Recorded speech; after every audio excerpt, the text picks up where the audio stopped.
All right.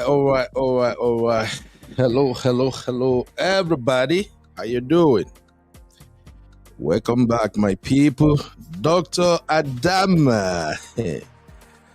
My sister, don't hustle, go. Dr. Adama, don't forget us for here. She don't go to hustle. How are you doing, doctor? It's been a while, my sister. Hey, what's up, Simbi? Comfort, everybody. Karen, how you doing, my mama?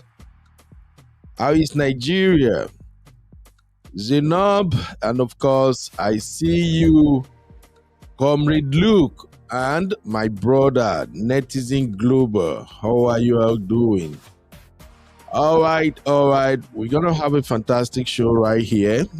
This is actually a reaction show, and you know how we do it. When we have reaction show, we just wanna play some video clips and we react to the clips.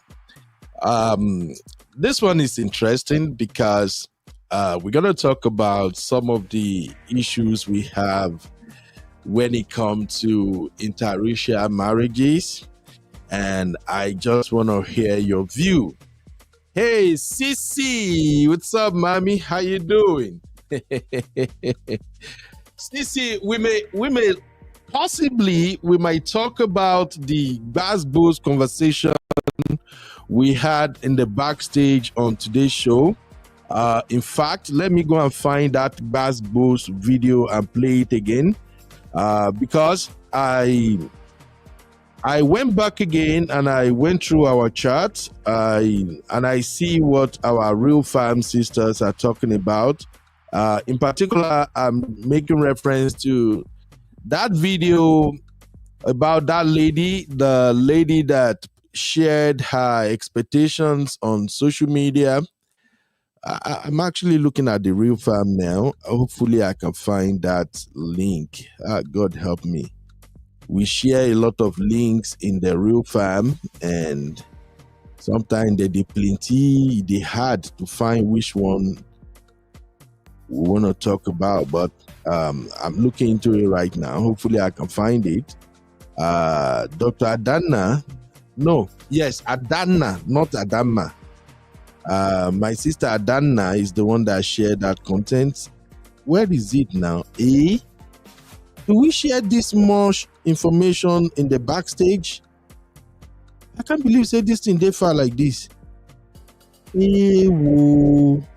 Oh, okay, I found it. Yes, I found it. All right. That's where we're going to start our conversation. But first, let me welcome everybody. So we want to talk about interracial marriages. You know, there has been this discussion where our sisters always claim that Nigerian men, they are found wanting when it comes to how they treat our women. And the story we're getting from my Black American sisters as well as white Americans who have dated in a committed relationship or married to Nigerians, they are telling a different story. And I think we should look into that. Now, I like to work by percentages. I've always said that.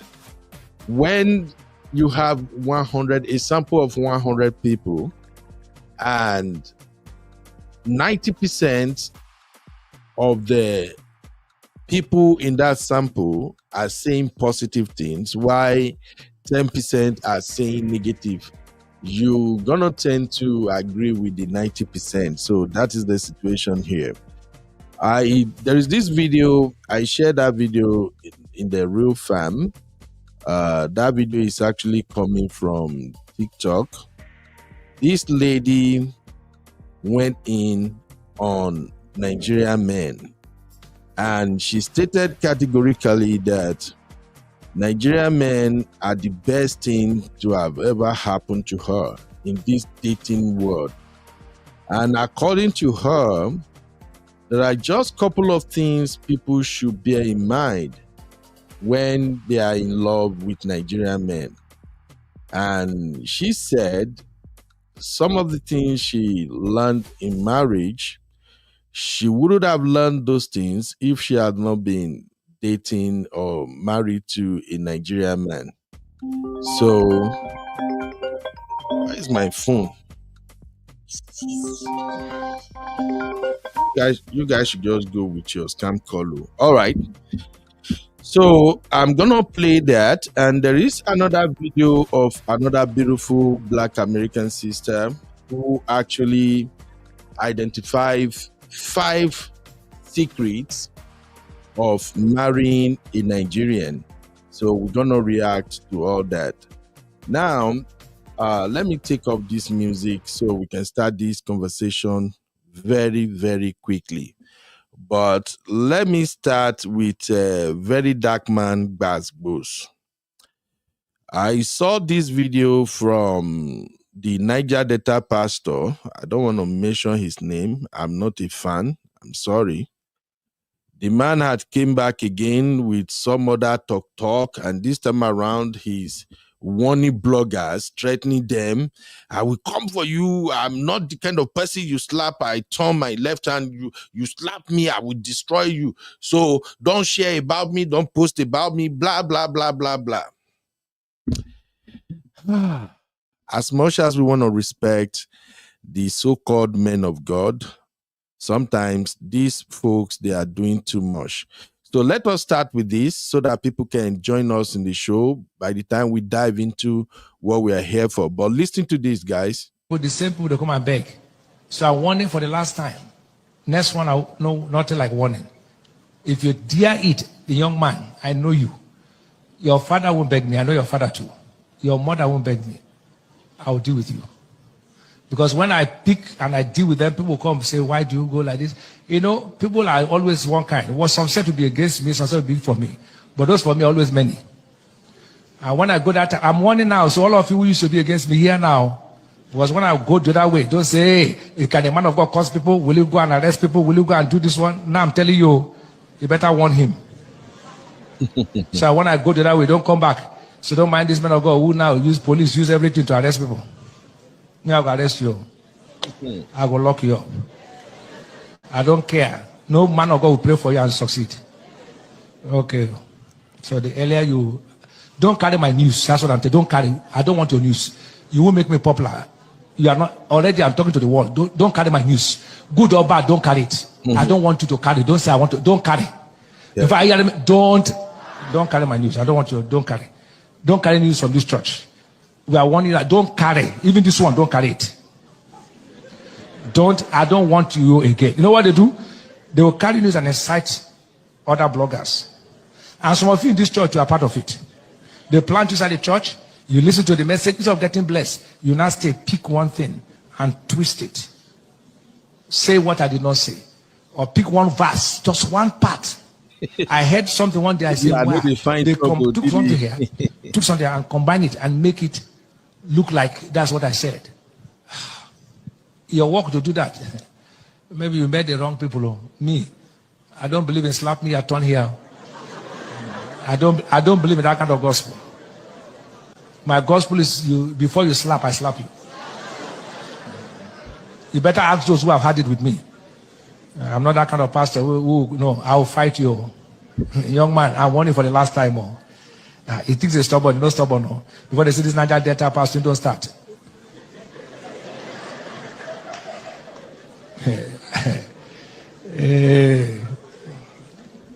It's okay. All right, so with all due respect, sir, David Ibiomi, pastor, I know you travel outside the world.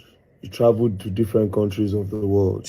Have you ever seen anybody brag like this with police, with using police to oppress people, using police to lock up people? Have you ever seen anybody use something like that to brag? That means you are using your influence now to say you can use the police to oppress. You can pay the police to oppress. Because you can't say this about other countries. You know why? Because those police will do their investigation and you can't command police to do anything, whether you are influential or not. But for Nigeria now, una go fit easily talk like this. That is why I say even the pastors follow spoil the country. But people don't understand what I was saying. People don't understand what I was saying. Look at what you are using to brag. Anybody that talks about faith that they will go and lock the person, go and lock somebody. Go and lock somebody. We go remove the person first. And if we don't remove the person, we go stand for front of your church till you release the person. Nobody they fear you.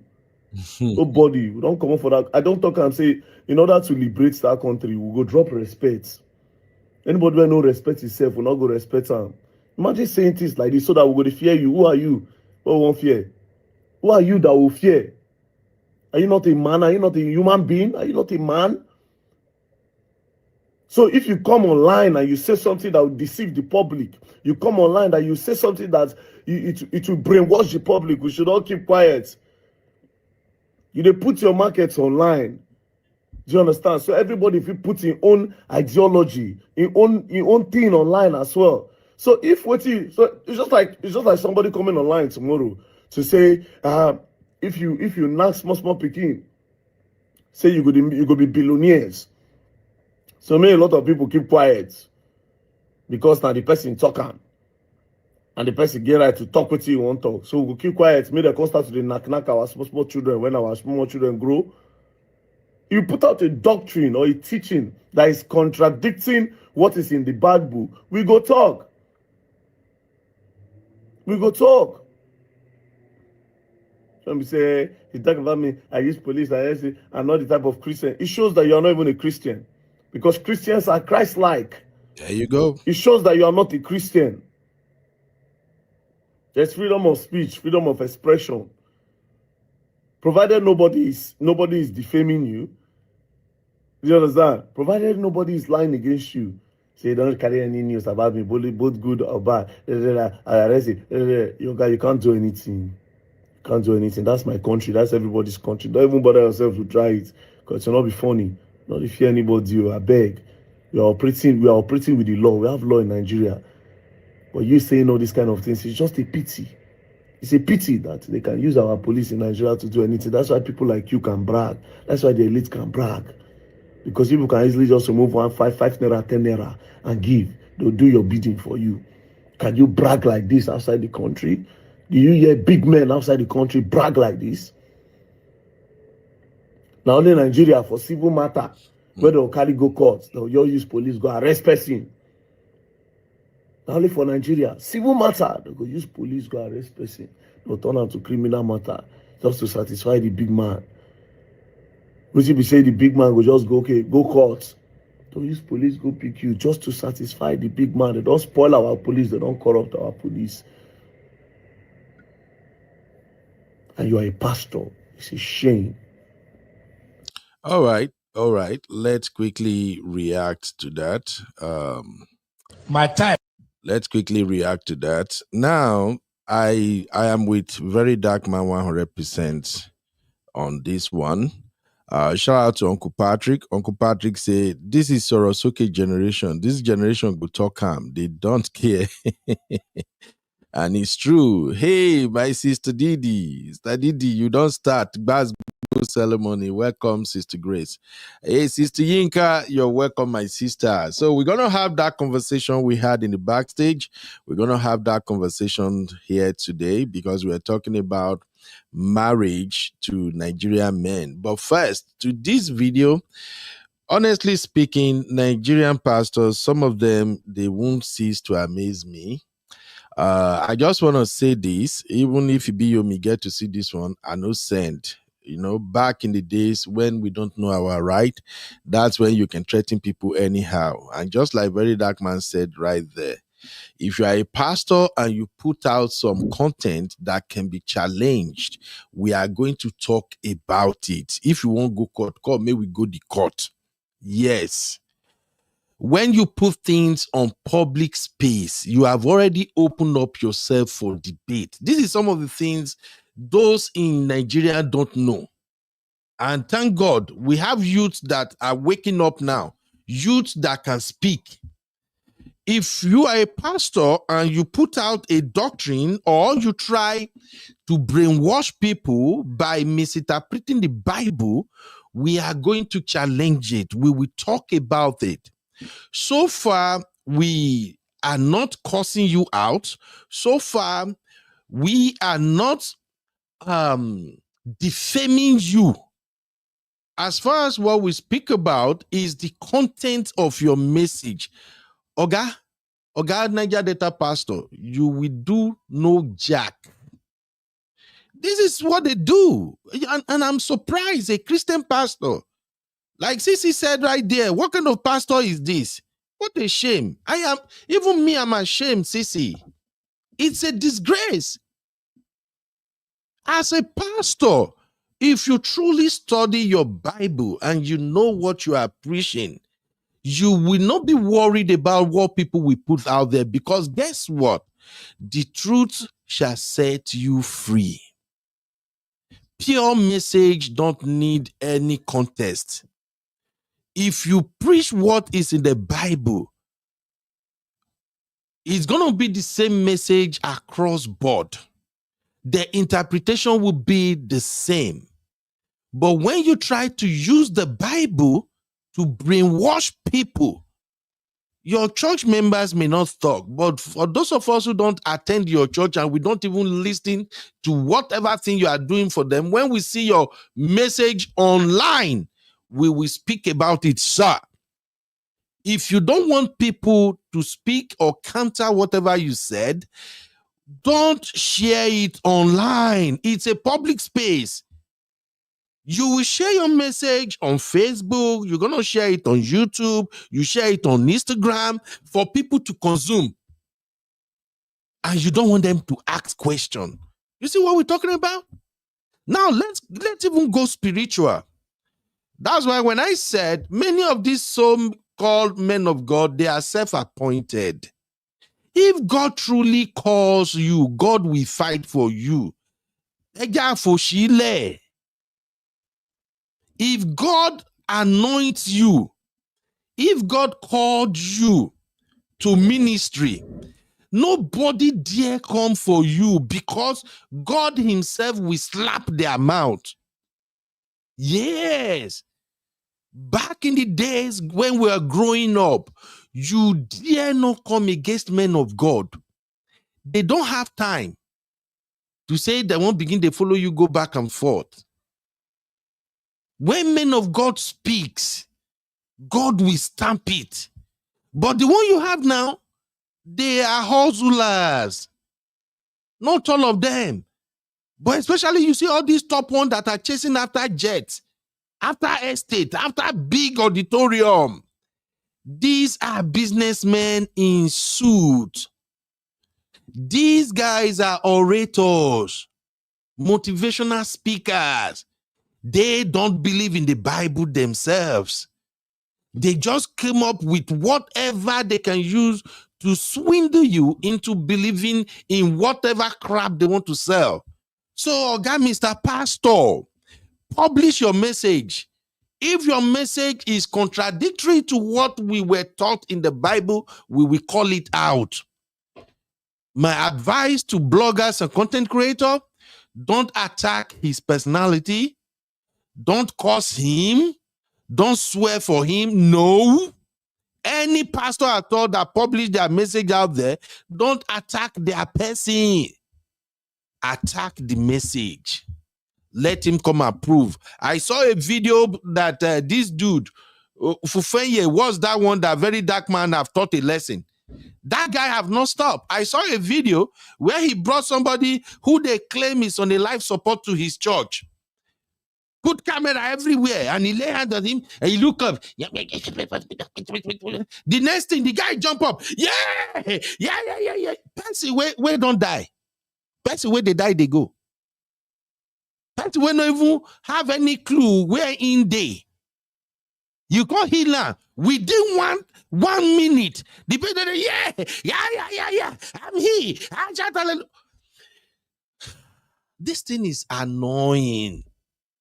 And I don't know what the Nigerian Christian Association is doing. When we talk now, they will gang up. They will say, I'm Father Gio of this church, I'm Mother Gio of that church. And yet you saw one of your person now Fufuye, what be that man's name? That content creator. You saw how he's mocking God on TV. And you, Nigerian Christian Association, you did nothing about it. You all kept quiet. By the time bloggers and content creators begin dragging now, can't drag the entire Christian, what be that in where Chinwe they talk? Simbi, how is the message where they describe body of Christ, Abi? Yeah, I think it's body of Christ. Body of Christ, the entire body of Christ. Yes, sir. Good evening, sir. Oh, by the time we are dragging that fufuye now, Pastor Jeremiah, thank you, Juliet. By the time we start dragging him, then we will now drag the entire body of Christ, join up. People will now be in their emotions. They will now get angry. They will now go to their pulpit on Sunday with no message, but to say, you better talk to your children. They are mocking God. They are mocking God. But right now, you, the Nigerian Christian Association, and all Nigerian Christians, you saw that mockery that Pastor Fufuye put out there. You are not talking. And when this generation that don't buy BS, when they start to call him out and drag Christian, then we are in our emotions. Let us do better. Dear pastors, put concrete message out there. Enough with all this on our BS messages. All right? That's all I want to say about that. Now, let us go to our main topic today. Make I drink water first before this glass goes start. Welcome, everybody. Welcome, welcome. Now, let's get this show started. Welcome to Trends Reality, your go-to channel for trending social political updates. Subscribe, like, and leave your thoughts in the comments. All right. So, this is what we're going to talk about. The subline for this show is American women admit Nigerian husbands are the best. Another shared 5 secrets to marrying and keeping Nigerian husbands. Number 4 and 5 will shock you. All right. Now, before I play those videos of these fantastic sisters that are bold enough to come out and give Nigerian men their flowers, let me show this first one. This is the one we had a full day argument on in the backstage. And my sisters were like, nope. There is nothing wrong with the spec that this sister put out. So the video you're about to watch is a video of a beautiful doctor who stated what she wants in her man. And when we saw the video, I think Adana shared the video. When we saw the video, we were like, some of us men at the backstage, we feel like, sister, you are demanding too much. This is your request. Get as it be. So, but as we dive into the conversation, the sisters were of the opinion that what she wanted in a man is not too much. She's not asking for too much. And I went back, I read all the chat, and I agree with so many things that the sisters said. But I have issue with a couple of them, and I just want us to go through it together. So I will play the video first. If the sound is going to be a problem, I will mute it. Then I will read out her list. In case if you want to go and check what people are saying in our comment, our Instagram handle is Life by Tosin. You see, people with the bear toasting, they always get wahala. But anyway, here is the video. I can never turn back. It's already too late. It won't make sense. Where am I going to? So that is the video. She listed the criteria she wants in a man. So my sisters, if you are all ready, let us ready. Now, for those who are coming from the freelancers, let me just make this announcement for you guys. Right now, YouTube can actually show you how many people are watching live. It will show you their names and everything. So we're going to start keeping record that way. But let me quickly go into what this sister said she wants in a man. Now, where will I go start with this? So listen, she said, I beg una listen before Wahala go start to These are her requirements. She said she wants a Sigma man with sense and who is not intimidated by a high achieving woman. Simbi, let me start with you real quick. Simbi, Boss, don't I'm run. here. I'm listening. I'm here, sir. Run to work. Pick your pen and paper, because we're gonna start this bush, and I don't want you to say I didn't see that. I want you to listen very well, because now your gender then be this, okay? So her number one requirement is a Sigma man with sense and who is not intimidated by a high achieving woman.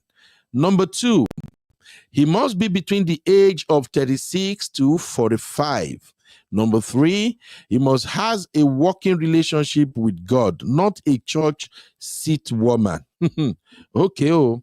Number four, not married, and in bracket, not separated either. Again, this man must not be married and must not be separated either. Okay. Number five, he must live in the US or Canada, had a Nexus card. That Nexus card meaning he's a green card holder already or a citizen. Okay. Be which one be Nexus card. Make una help me the interpreter. Another one has papers, permanent resident or citizen. Okay. Next, he must be emotionally intelligent, passionate about his craft and life, straight teeth, straight teeth, has seen a doctor, dentist, and eye doctor in the last year and prioritize his health. Next, doesn't have a yam belly. Americans call it a beer belly, and is physically active. Notice I didn't say he must have a six-pack. Okay, auntie, you are a confused sister, but make I spare her. You didn't say six-pack, but he must not have one belly. The opposite of six-pack is one belly. One pack. Okay. Next, doesn't have a secret family in another country. She say IYKYK. I don't know. Anyway, whatever that means. A great sense of humor, can stay on beat while dancing, financially stable, want children, and is open to adoption. These are her requirements. She now add, you can do the Lord's work by sending this to somebody's son who you think will align with my energy and core values. If they are interested, they can DM a voice note introducing themselves with a full face / body photo. No hat, no sunglasses, please. Hey, Simbi, that is her requirement. Yes, ma'am. That is her requirement. And this is her Instagram page. Of course, let me show you. This is she. I think she's a doctor. She said, I got a 24 not good on the old MC card after 3, blah, blah, blah, blah, blah. I don't know what that means, but that is her. Now, here is her own bio, her profile. May we go through them together. She said, I got married at 21. I finished medical school and became a homeowner at 27. I became a widow at 28. I got married, sold my home, and finished residency at 32. Make I screenshot this one first, because by the time my sister come, I need to show them evidence. All right, I got remarried, sold my home, and finished residency at 32. So please listen. She was first married and she lost her first husband. Okay, so she lost her first husband at age 28, And then she got remarried and sold my home and finished residency at 32. And then I finished fellowship and got divorced at 34. So listen, first husband, she lost first husband at 28.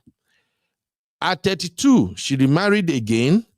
At 34, she divorced. 3 husbands. Please take notes. I took my business seriously at 37. She said, keep reading. So let's continue here. She said, I finished medical school and became a homeowner at 30. Okay, blah, blah, blah. I've seen all that. I took my business seriously at 37. Let me screenshot this one too. I think this one will be a better Uncle one. Ben, you said you 4 husbands. I counted 3. I said 3 husbands. 3 husbands. Oh, you She said became 4. That was a okay. mistake. That's a Okay. mistake. So she became a widow at 28. She remarried at 32. She got divorced at 34, and then she got divorced at 34. Okay. How many husbands be that? Okay, that's 2 husbands. Okay, That's that's 2 2, husbands. 2. Yes, that's Okay. 2. Widow at 28, remarry at 34 and divorce. Okay, 30. remarry at 32 and No, divorce remarried at 32 and divorced at at 34. 34. Okay, cool. That's 2 husbands. All right. I think that was part of our argument in the backstage too. All right. She said, I had my first $1 million at year 38. I got remarried at 40. Husband number 3. Are you hearing me, Simbi? How many husbands, Simbi? Okay, this is the 3rd one. You haven't gotten to this stage. Okay, so 3 husbands Yeah. now. Yes. All right. I got remarried at 40. I had my twin girls at 41. Oh, bless God. So that is hope for any sister who are still looking towards God for the fruit of the womb. You can still have your baby at any age. Congratulations to her. She said, I lived until I was 136 because I kept minding my business and drinking my water. Yeshua means to rescue, to deliver. God will restore everything you think you lost. You are not late and God is always on time. She said, P.S. I'm 38, but future me decided to create a happy ending to my story. Meaning she never born. Why is this woman like this? She's just creating a lot of confusion. Do we understand that last part or not? Simbi, The she last never part, born. no, it's a bit confusing, sir. It's Please, confusing. She doesn't have a twins. Let's get that straight, please. She doesn't my have God. a twin. So in her head, she had twin baby at 41 because she said she's 38 right now. So she no get pikino. Let's correct that. This woman is so confusing. Okay, so here comes our conversation now. Let me start with you, Simbi, and I'm sharing the link. For those in the real farm, the link is in our WhatsApp group. You can use it to come in, and I'm also sharing it now. This is a very interesting conversation. When we had the conversation in the backstage, that's why I love my sisters very much. It was a very long discussion that day. I think that's what we discussed all through that day. Even at the point Sister Grace left, she come back, we were still on it. Adana left, Adana came back, we were still on it. So, but the good thing is no bad boost. And thank you all, my sister. God bless you for your maturity. I was part of the conversation. Mr. Samolu was there. Uncle Daya was also there. And the rest of my sisters, they were there on the conversation. We do not agree on so many things, but nobody insulted each other. So God bless you, my sisters. I truly, truly appreciate you all for at least having that maturity to have this conversation. Sister Yinka, that day, Sister Yinka was on fire. Sister Yinka was like, no, nothing is wrong with what this lady says she wanted. But me and my brothers, we have some reservations. So let's get down into this conversation now. Simbi, going by what she said she wants in a man, having known her profile now, do you think she's asking too much or not? Simbi, Personally, I think she's asking for too much because nobody is perfect. Can't you hear me, sir? I can hear Can you you. hear Go me? ahead. Go ahead. Yes, I can hear you. Sir? Okay, so I said I think she's asking for too much. Personally, this list is ridiculous. Nobody is perfect. Even she herself is not perfect. So, I mean, madam, just take clay and mold your own man, because you're looking for a perfect man and he doesn't exist.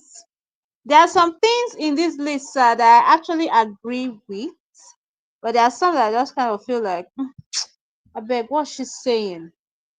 Because the truth is, if a man doesn't want you or wants to keep secret from you, he will. Okay, so He will let me keep that secret and take it to his grave, and you'll find out after he's gone. yeah. So Now I let me don't make it a understand. lot Sibi, let me make it a lot easier. I will go through her list again and tell me which one you disagree with. So first, she says she need a Sigma man with sense and who is not intimidated by a high achieving woman. I asked my sisters that day, say una terminology is too much these days. So I'm like, which one is Sigma? And I think either Sister Yinka or Sisi. One person explained this Sigma that a peaceful man or something. I think that's how they explain that. A man who does not conform to traditional Values. social hierarchies. Yes, Is that what that means? That Sigma man. he's a free thinker. He's independent. He's self-sufficient, and he's highly intelligent and resourceful. So yeah, Wait, but he. okay, what's the Can you hear me, difference sir? between I can hear you. What's the difference between a Sigma man and an Alpha man? Una too they confuse people An with all these things. alpha man is a misogynist. It's someone who just wants to control you. They basically isolate you from your friends and family. They don't want you to have a life of your own. That's Mm, an alpha man. But a sigma man, he's not easily influenced okay. by social standards or By people. traditions. Yes, Oh, tradition especially. Thank you, uh, ma. welcome, Yeah, Auntie he has a Grace. mind of his own. That's a man that Yeah. can actually make decision. And Uncle Ben, there are some men, Mm, they have this thing in mind, and then because someone says something, they're like, okay, you know what, this person said we should do it like this, and all of a sudden they're changing their mind. That was not the initial um thing they were talking about, or the initial agreement he had with the woman, but because somebody said something, he just changed his mind. They don't put their okay. foot down. So They are okay, no easily wala. That's okay. That's at the okay. So that's the okay. Sigma man, right? That's just all it means, right? Yes, and more. Okay. Oh, you see, A Sisi is saying, sigma. oh, Sisi is saying, oh, Simbi, where did you get that definition of alpha man? You see, you ladies are the one convincing yourself. You see, when terminology too much. Anyway, let's move fast, CB. Auntie Grace, please, since you are here with us, I'll be asking both of you together. So, the first criteria: a Sigma man with sense and who is not intimidated by a high achieving woman. Simbi, do you agree with that expectation that that one is okay, it's not overboard, or do you have issue with it? No, it's okay. It's All perfect. right. Auntie Grace, how about you, ma? I think it depends on how individual perceive it. A signal man is just like somebody who say, I'm not going to be pushed around by what society tend to be, to conform with. So Okay. not because society say we must do this, then if it's not okay by you, you are just adamant that we have to do it the way society. A man who has a sense of, value, this is what we want to do, this is what we do as a family. I think if that is what you want, I don't think that is a bad Okay. thing to ask for. Okay. Yeah. Sisi also agree with that. Sisi said Sigma man is someone who embodies independence, self-awareness, and emotional intelligence. Okay, good. The number two requirement is age 36 to 45. Okay, I think that's cool. If she's 38 and she's ready to settle for 36 to 45, I think that's okay. What do you think, Simbi? Is that okay too? I don't like the whole 36 thing Why? because she's 38. So I kind of feel like you should have just put it 38 to 45. Okay, so you have issue that she's ready to go 2 years younger than herself. Yeah. But All right. that's a choice anyway. Simbi, I disagree with that. I don't think 2 years is too much. It depends on the look of the man. There are ladies who are even getting married to somebody that are older than by 5 years. People wouldn't even know. So it depends on her choice. I wouldn't say that is a bad thing to ask for. Okay. Because the man has sinned, or the only thing is that she's good enough to put it there. Some people might not just put it there, and maybe when they are dating, they will say, "This is what I want. This is what I want," or in the process of starting a relationship. And if the guy said, "Oh, okay, you are 38, I'm 36, I'm cool by that," it's up to them. So she knows the bracket that she wants. If the guy is cool, and then it's okay. I don't have anything bad about that. All right. All right. Sounds good. So the age is okay, has a working relationship with God, not a church seat warmer. I think I agree with that one. That is very good. Anybody has an objection to that one? I think that's cool. That again is difficult to defend. Somebody Right. can be in the church and claim to be holier than thou, and they are really devil incarnate. So it takes God to give you that, because you don't know. Yeah. Except if you have a good discerning spirit, and then during the course of the relationship, you will be able to discern if that person is actually pretending in the church, or is truly a child of God. All right. Hey, my Nessie, my fine sister. How are you doing, Sister Nessie? It's been a while.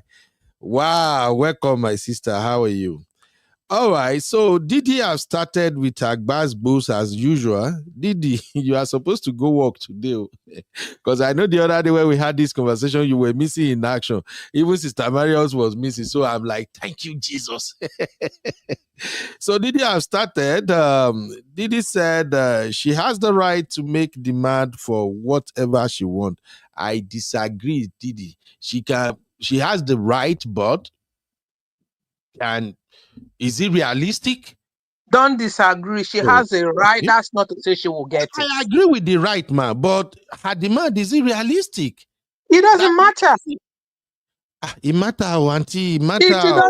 If she doesn't get it, she either change or she remain whom she is, and she will never find the man. She has a right. This is the thing we see preaching.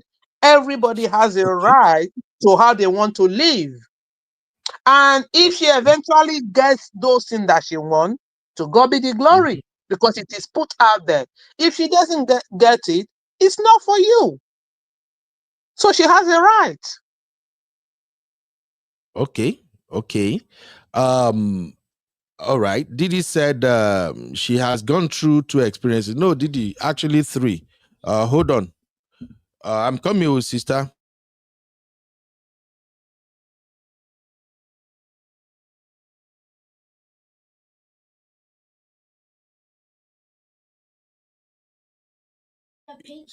Go. No picture. All right. Sorry for that. Okay. So Didi, she has 3 experiences, not 2. 3. She's been married 3 times already. So it's part of the reason why brotherhood was kind of worried about her demand. So let's move on. She said, okay, this one, as part of her requirement, she wants a man who is not married, not separated either. And this is where, for me personally, this is where I have issue that day when we had this conversation. Hey, welcome, Sister Marriott. Because my thing is this. If you have been married 3 good times, 3 solid times, you are 38. And now you say you don't want a man You don't want not married. I agree with that one. Nobody want to marry a married man, but not separated either. Can you help me clarify this, Sister Auntie Grace? What am I missing on this one? I agree with not wanting a married man. Nobody want that. I don't pray that for anybody.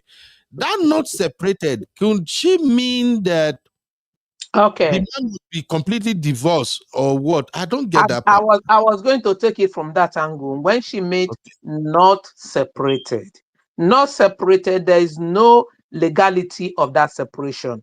Probably you are still entangled in a relationship that you can easily go back to. So you don't want to tell me, oh, I'm separated from my ex, I'm in the process of divorce or whatever. She wants a clean slate, a clean table. Okay. All right. Thank you, Auntie Grace. I agree with that one. Okay, that one is not over, but that is actually good. It makes sense now. But that day, maybe because we were typing back and forth, the thing no really click for my head. The first time to come, they calls me, say, Coconut head, brother, you don't start. Sister Natu, I don't get her now. Welcome, Sister Natu and Dr. Adama. You never get her. Uncle Ben. I don't get Uncle her. Ben, what if her experiences with those men made her say she doesn't want a man that is not separated? God bless you, CB. Yeah. Maybe that's why I'm saying I say I agree. Since Auntie Grace explained it, it makes sense. So I agree. Let's move on to the next point. She said the man lives in US or Canada.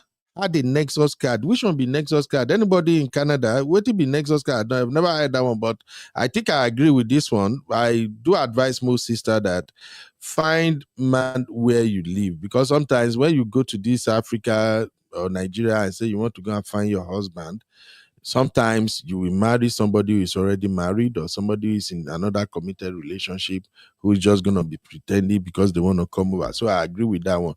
Anybody have issue with that one? A man who lives in the US or Canada? Anybody have issue? Okay. No issue. All right, let's move on.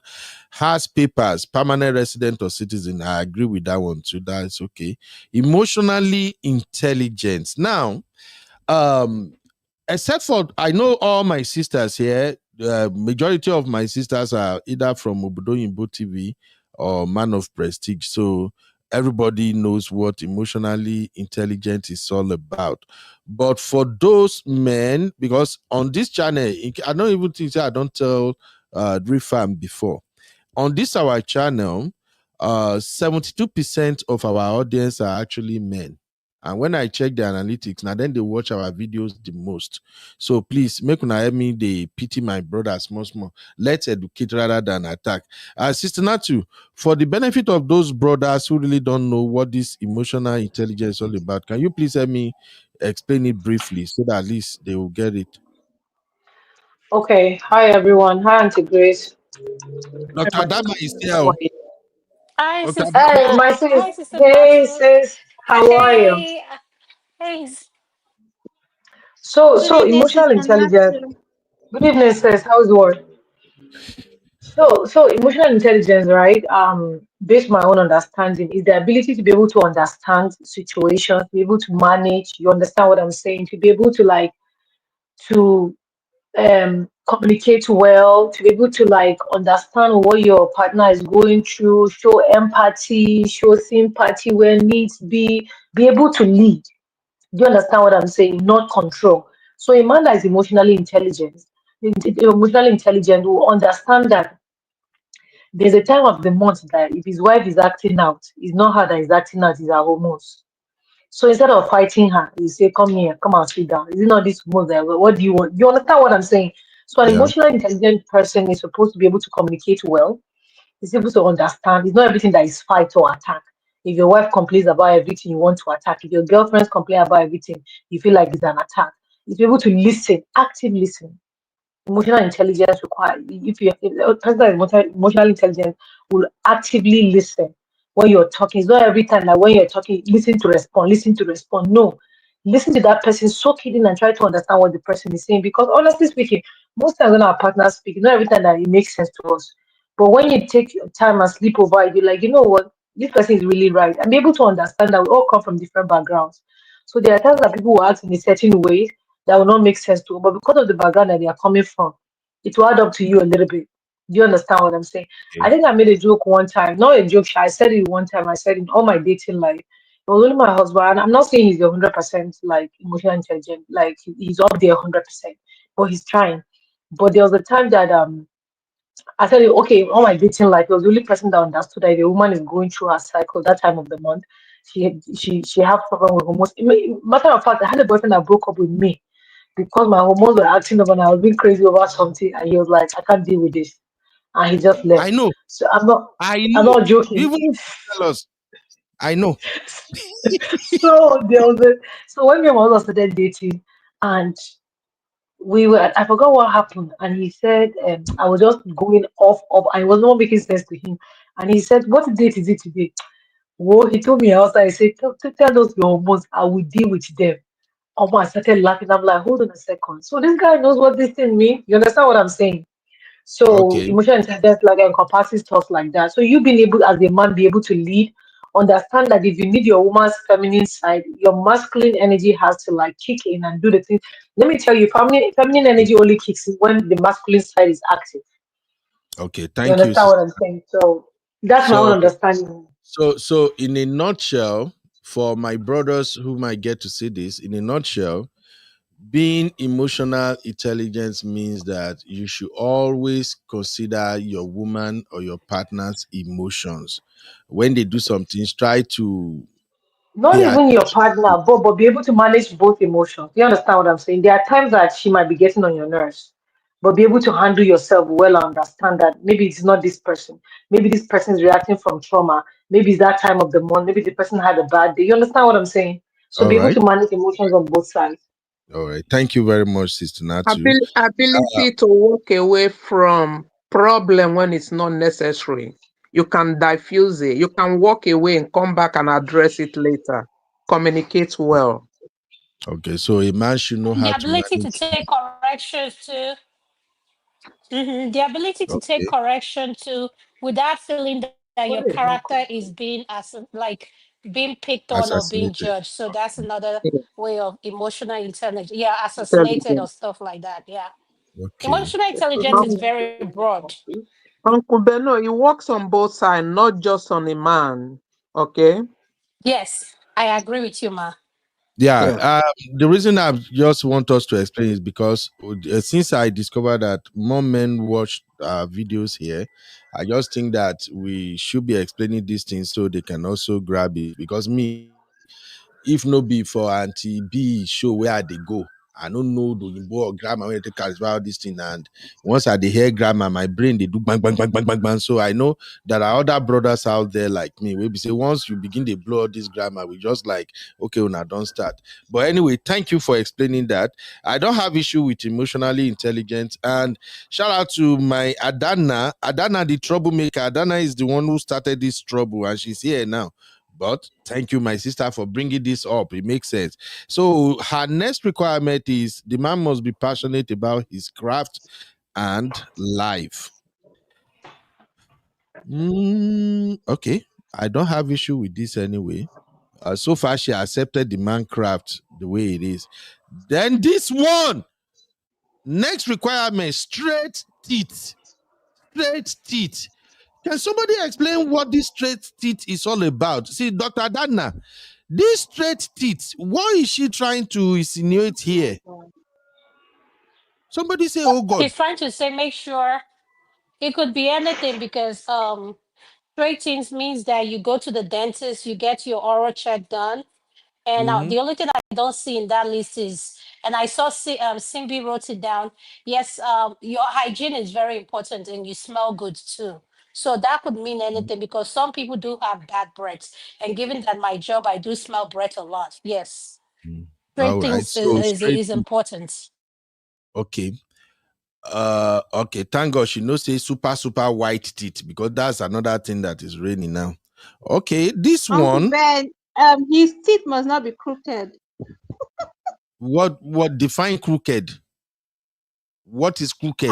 Uncle Ben, I it's mean, self-explanatory. I don't have to oh define Allah, it. oh Allah. Anyway, the next one she said He has seen a doctor, dentist, eye doctor in the last year and prioritized his health. This one I agree with 100%. This one. Anybody has issue with this one? I agree with this one 100%. This Very important. yeah. Yeah, and I think Sister Yinka actually emphasized this, and it hits home. This one, all I will say is that as women, please, my sisters, my Nigerian brothers and African brothers, it be like say seeing a doctor is a cause. I don't know what's the problem with them. Maybe they don't have insurance or something, I don't know. But a lot of men, especially these days, they don't prioritize their health. They still believe that, oh, I'm okay. I wake up, I move my hand, I move my leg, Especially the ones in the abroad. They find money past any other person. move my hand, I move my leg, everything is okay. There is no need for me to go see a doctor. So please, my sisters, I want to beg you, do us this favor. Check on your husband. Many of these men don't prioritize their health.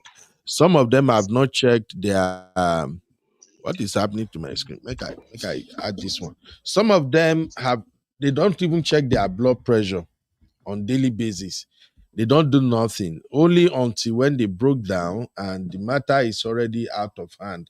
That's when they will now go for emergency. Please, don't mind us. Check on us. Make sure you are on your husband business to go look after his health. A lot of people, men are dying now. We lost one man about how many days ago now? Don't they go like 3 days? No, 4 days. That man had died in his house for 3 good days before they know saying don't die. He's over 60, divorced, 4 children, 2 doctors among the children, but he lives alone. And it's a terrible situation. So please make sure your man takes care of himself. So I agree with that one on the list. And like Sister Yinka said that day, in fact, it's part of the reason why I went back to read the whole chat again, because I'd be like, make it not be say I don't take coconut head, skip so many things where this my sisters they talk. Because although the way the sisters are going about it, you people are just making it look like we don't have a point. Uncle That's why Ben, this calm down. You're I have beginning to go back. to I raise have to your go voice. back. Just calm down. Simbi Mabere, you don't start Simbi, never start to. So Sister Yinka said, and the husband need to listen and follow up when their wives tell them to go get checked. And that is where you have to monitor, Sister Yinka. Not be said when they say, sometimes we will say we will go, but we no go. So you have to make sure you are on our business. And for those men who are, I wouldn't say low income earners like that, but those men that they have to work overtime before they can make at least maybe 100K in a year. They work a lot of overtime. Those are the men you really want to get into their business when it comes to this healthcare. You know why? I learned from my working with the state that when you call in a week or you miss a day of job, they will take it out of your overtime. So because of that, a lot of men will not go and see doctor because they don't want to miss any overtime day that they've put in. So please don't just talk. Make it in fact, fight time on top am. I beg. Once husband die, all the load don't become your load. Uncle Ben, Please. take your point. Don't start bassboard. Go be on top. They will say you are nagging. Is he a child? You Yeah, I will like remind them. That's fine. So auntie. when you I like talk, that type of they night. say you are nagging is an issue. It's not a child. Yes, we women will remind them, not like be on top. Who is going to be on top of the woman's case? So don't start the basketball. Put it for the end, okay? Okay, man. Okay, okay. Sister Yinka say too many able-bodied men No, just no, die from disease. Sister Grace, Uncle Ben, I had a question. How do you want us to remind them? Could you please educate him? That's why How I do say you don't want start us the to? basketball for now. Yeah, why do you want us to Yes. remind For them? instance, Yes. yes. For instance, for those of us who live in the Western world, you have to book an appointment. You have to schedule an appointment before you can see a doctor. And the worst part is, like, for instance, my own doctor sometimes if I want to see my doctor, I usually, sometimes I don't even have any need to see him. I will just book appointment ahead of time, because sometimes some of these doctors, 3 months, they are so busy that their calendar go full. You may not be able to see them for the next 3 months. So if you want to be on the case as a woman, first, make sure you get there when he called and scheduled the appointment. Then you note the date. As the appointment date is getting closer, you start reminding him, babe, you know you have to see your doctor next week. The appointment is 10 o'clock. Babe, have you cleared your schedule? You have to go for your physical next week. You know, that's just what I'm saying. If not, if you leave it for some of these brother, by the time they call the doctor's office and we're told that, we don't have an opening until August, they give up. And again, there are other ways around it. Sometimes, I don't know about other places, but like here in Texas, if you can't see your primary care physician, maybe it doesn't have any opening, you can actually see another doctor in the same network. So that's just what I'm saying. So when I say get on his business, just make sure that you witness that he scheduled the appointment and you continue to remind him. That's all I'm saying. Have I Okay, and answered your this would be question? my own. Yes, you've answered my question, and this would be my suggestion in what you said, because I am big on men health. There are three things our brothers can start doing. Number one is get enough sleep.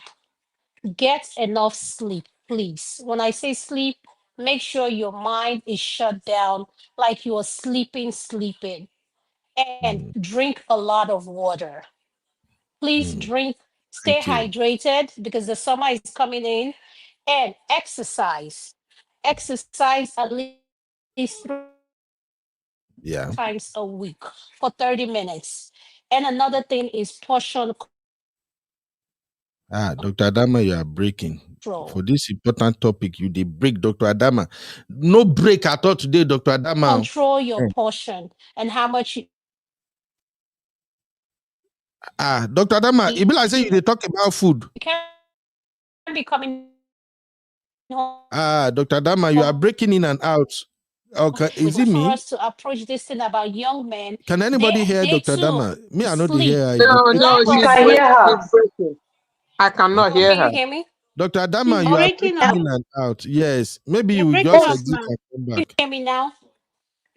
We I'm can hear you, sorry. Can but you it's hear me? breaking. Yes, we can hear you now. Oh, okay. Let me move. I think it's the side of the heart where I am. So it's very important, like lack of sleep. From lack of sleep, this is when our men get bloated.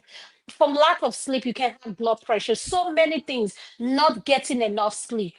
And if you have a man that snores, please take him to an ENT so that he can go get checked. He needs to be on sleep apnea so that he can wear those devices, because snoring is something a lot of our men do, snoring at night. And when you're snoring, when you're sleeping, you are not getting sleep properly and your brain is losing oxygen. Thank you. Thank you very much. Thank you. All right. We still have so much to cover, so let's move on real quick. She also said the man doesn't have a yam belly. American call it a beer belly, and is physically active. Notice I didn't say he must have six pack. I have issue with that one. Any man who doesn't have a six pack, he get one pack with that. So she's throwing shade here, but I agree with her anyway. Most women don't want to settle for a man with one pack. But then the men with one pack, they got money. They got money. Any issue with that one? I don't think there should be any issue anyway. The next one, doesn't have a secret family in another country. I agree with this one. And then a great sense of human. If it doesn't have a, I have issue with this one, but well, it's a choice. A great sense of human. No, Oh, be, but no, no. So having a great sense of humor, right? Is mm, not is it's in different stages. You know, we say you got to carry police face up and down. You just throw jokes on some things. You understand what I'm saying? Like sometimes, let me give you one quick joke. So my husband's family house is behind a general hospital in their state, right? So anytime he does anything to me, I'll just tell him that people for back of General Hospital, they behave that way. So he knows that it's from his village. But when we went to my village, there was no light. So what he wants to do, he will say that, I remember one road we no get contact. I say, I don't know. I see, he goes in at my village. You understand what I'm saying? When he go say light no day, the grandma they talk to me when you come from place where light no day. Those kind of small banter. Don't be say how good all day tense like that. Small jokes, that will make everything light. So it doesn't have to be like play all the time. But you just say a man that knows how to make the mood light. Okay. And then this one, she said, can stay on beat while dancing. I have issue with that one. This lady where I see where they were castle, this lady knows how to dance. Now they say the man must stay on beat while dancing. Yes, now if I know Sabi dance, I go on marry Okay, husband but with she Sabi doesn't dance want now. him to be Hold on, Sibi. embarrassed in public. Hold on, Sibi. Sister Nat, go ahead, please. I say if you're not Sabi dance, I go on marry husband with Sabi dance now. When you want marry husband with no Sabi dance, and you say you know Sabi dance, it's going to be like a crime. Okay. Well, so, Simbi, what are you saying? I'm Simbi, saying she doesn't want to be embarrassed in public why by her can't she man. learn how to So dance? Then make she dance the dance, make the husband just there, they spray money. Well, Uncle wait, Ben is what? her choice. It is okay. her choice. It's what she like. Maybe a man that can dance properly turns her on. What's wrong with that, sir? Okay, It no is her wahala. choice. Then she said financially stable. I agree with this financially stable, and I think she don't learn. She did not attach a figure. What they do these days is to say, I want a man that earn 200,000. He should be making like 300,000. That's what I heard mostly these days. But at least she said financially stable. Now that financially stable is a conversation for another day. Then lastly, she said the man must want children and is open to adoption. This one, remember, this lady is 38. Okay. I have no issue with want children. The man must want children. And this open to adoption is giving negative vibes to me. I don't know. Anybody have issue with that or want to No, clarify it's it? not negative vibes. She just wants somebody that has an open mind. Open, exactly. Yeah, it's Is just it somebody is with it an open mind. Another thing, you don't know her medical history. Maybe she knows that she's not able to carry as well. So God it's her bless choice, Uncle you. Ben. God bless you. That is where I'm going exactly. If she can't carry, why not just open up about it than saying open No, for adoption? No, That she the should fact open up to the this person. is social media. All right. By the time she meet that man in that position, they're gonna talk about it. And she have put this thing down. That is like if we are unable to have a child, considering the age, we can adopt. That is already on the table. It is left for the man now to say, okay, yeah, we can walk in that direction. They still might be able to have. It still comes down to her choice and then the man that is coming to accept these criteria. okay. Well, I do. Anyway, I want to apologize to my sisters because when we had this conversation the first time, the thing enter well. I was just fixated on a couple of things. I don't know what is happening to this thing now. They don't carry come. My village people don't reach here. Okay, so I want to apologize to the real fam, especially my sisters. When we had this conversation, a couple of things about her profile uh, give me negative energy. So I want to open her profile. Just give me a second. Let me come in with my second laptop. I don't know. Somebody don't take juju, hold this one. They agree work again. Just because we are treating, when I don't carry come. I know the lie will talk about an agenda, but anyway, we go have this conversation anyhow it be. Okay. I dey come. I take this one, switch am if it go work. Where is it? Okay.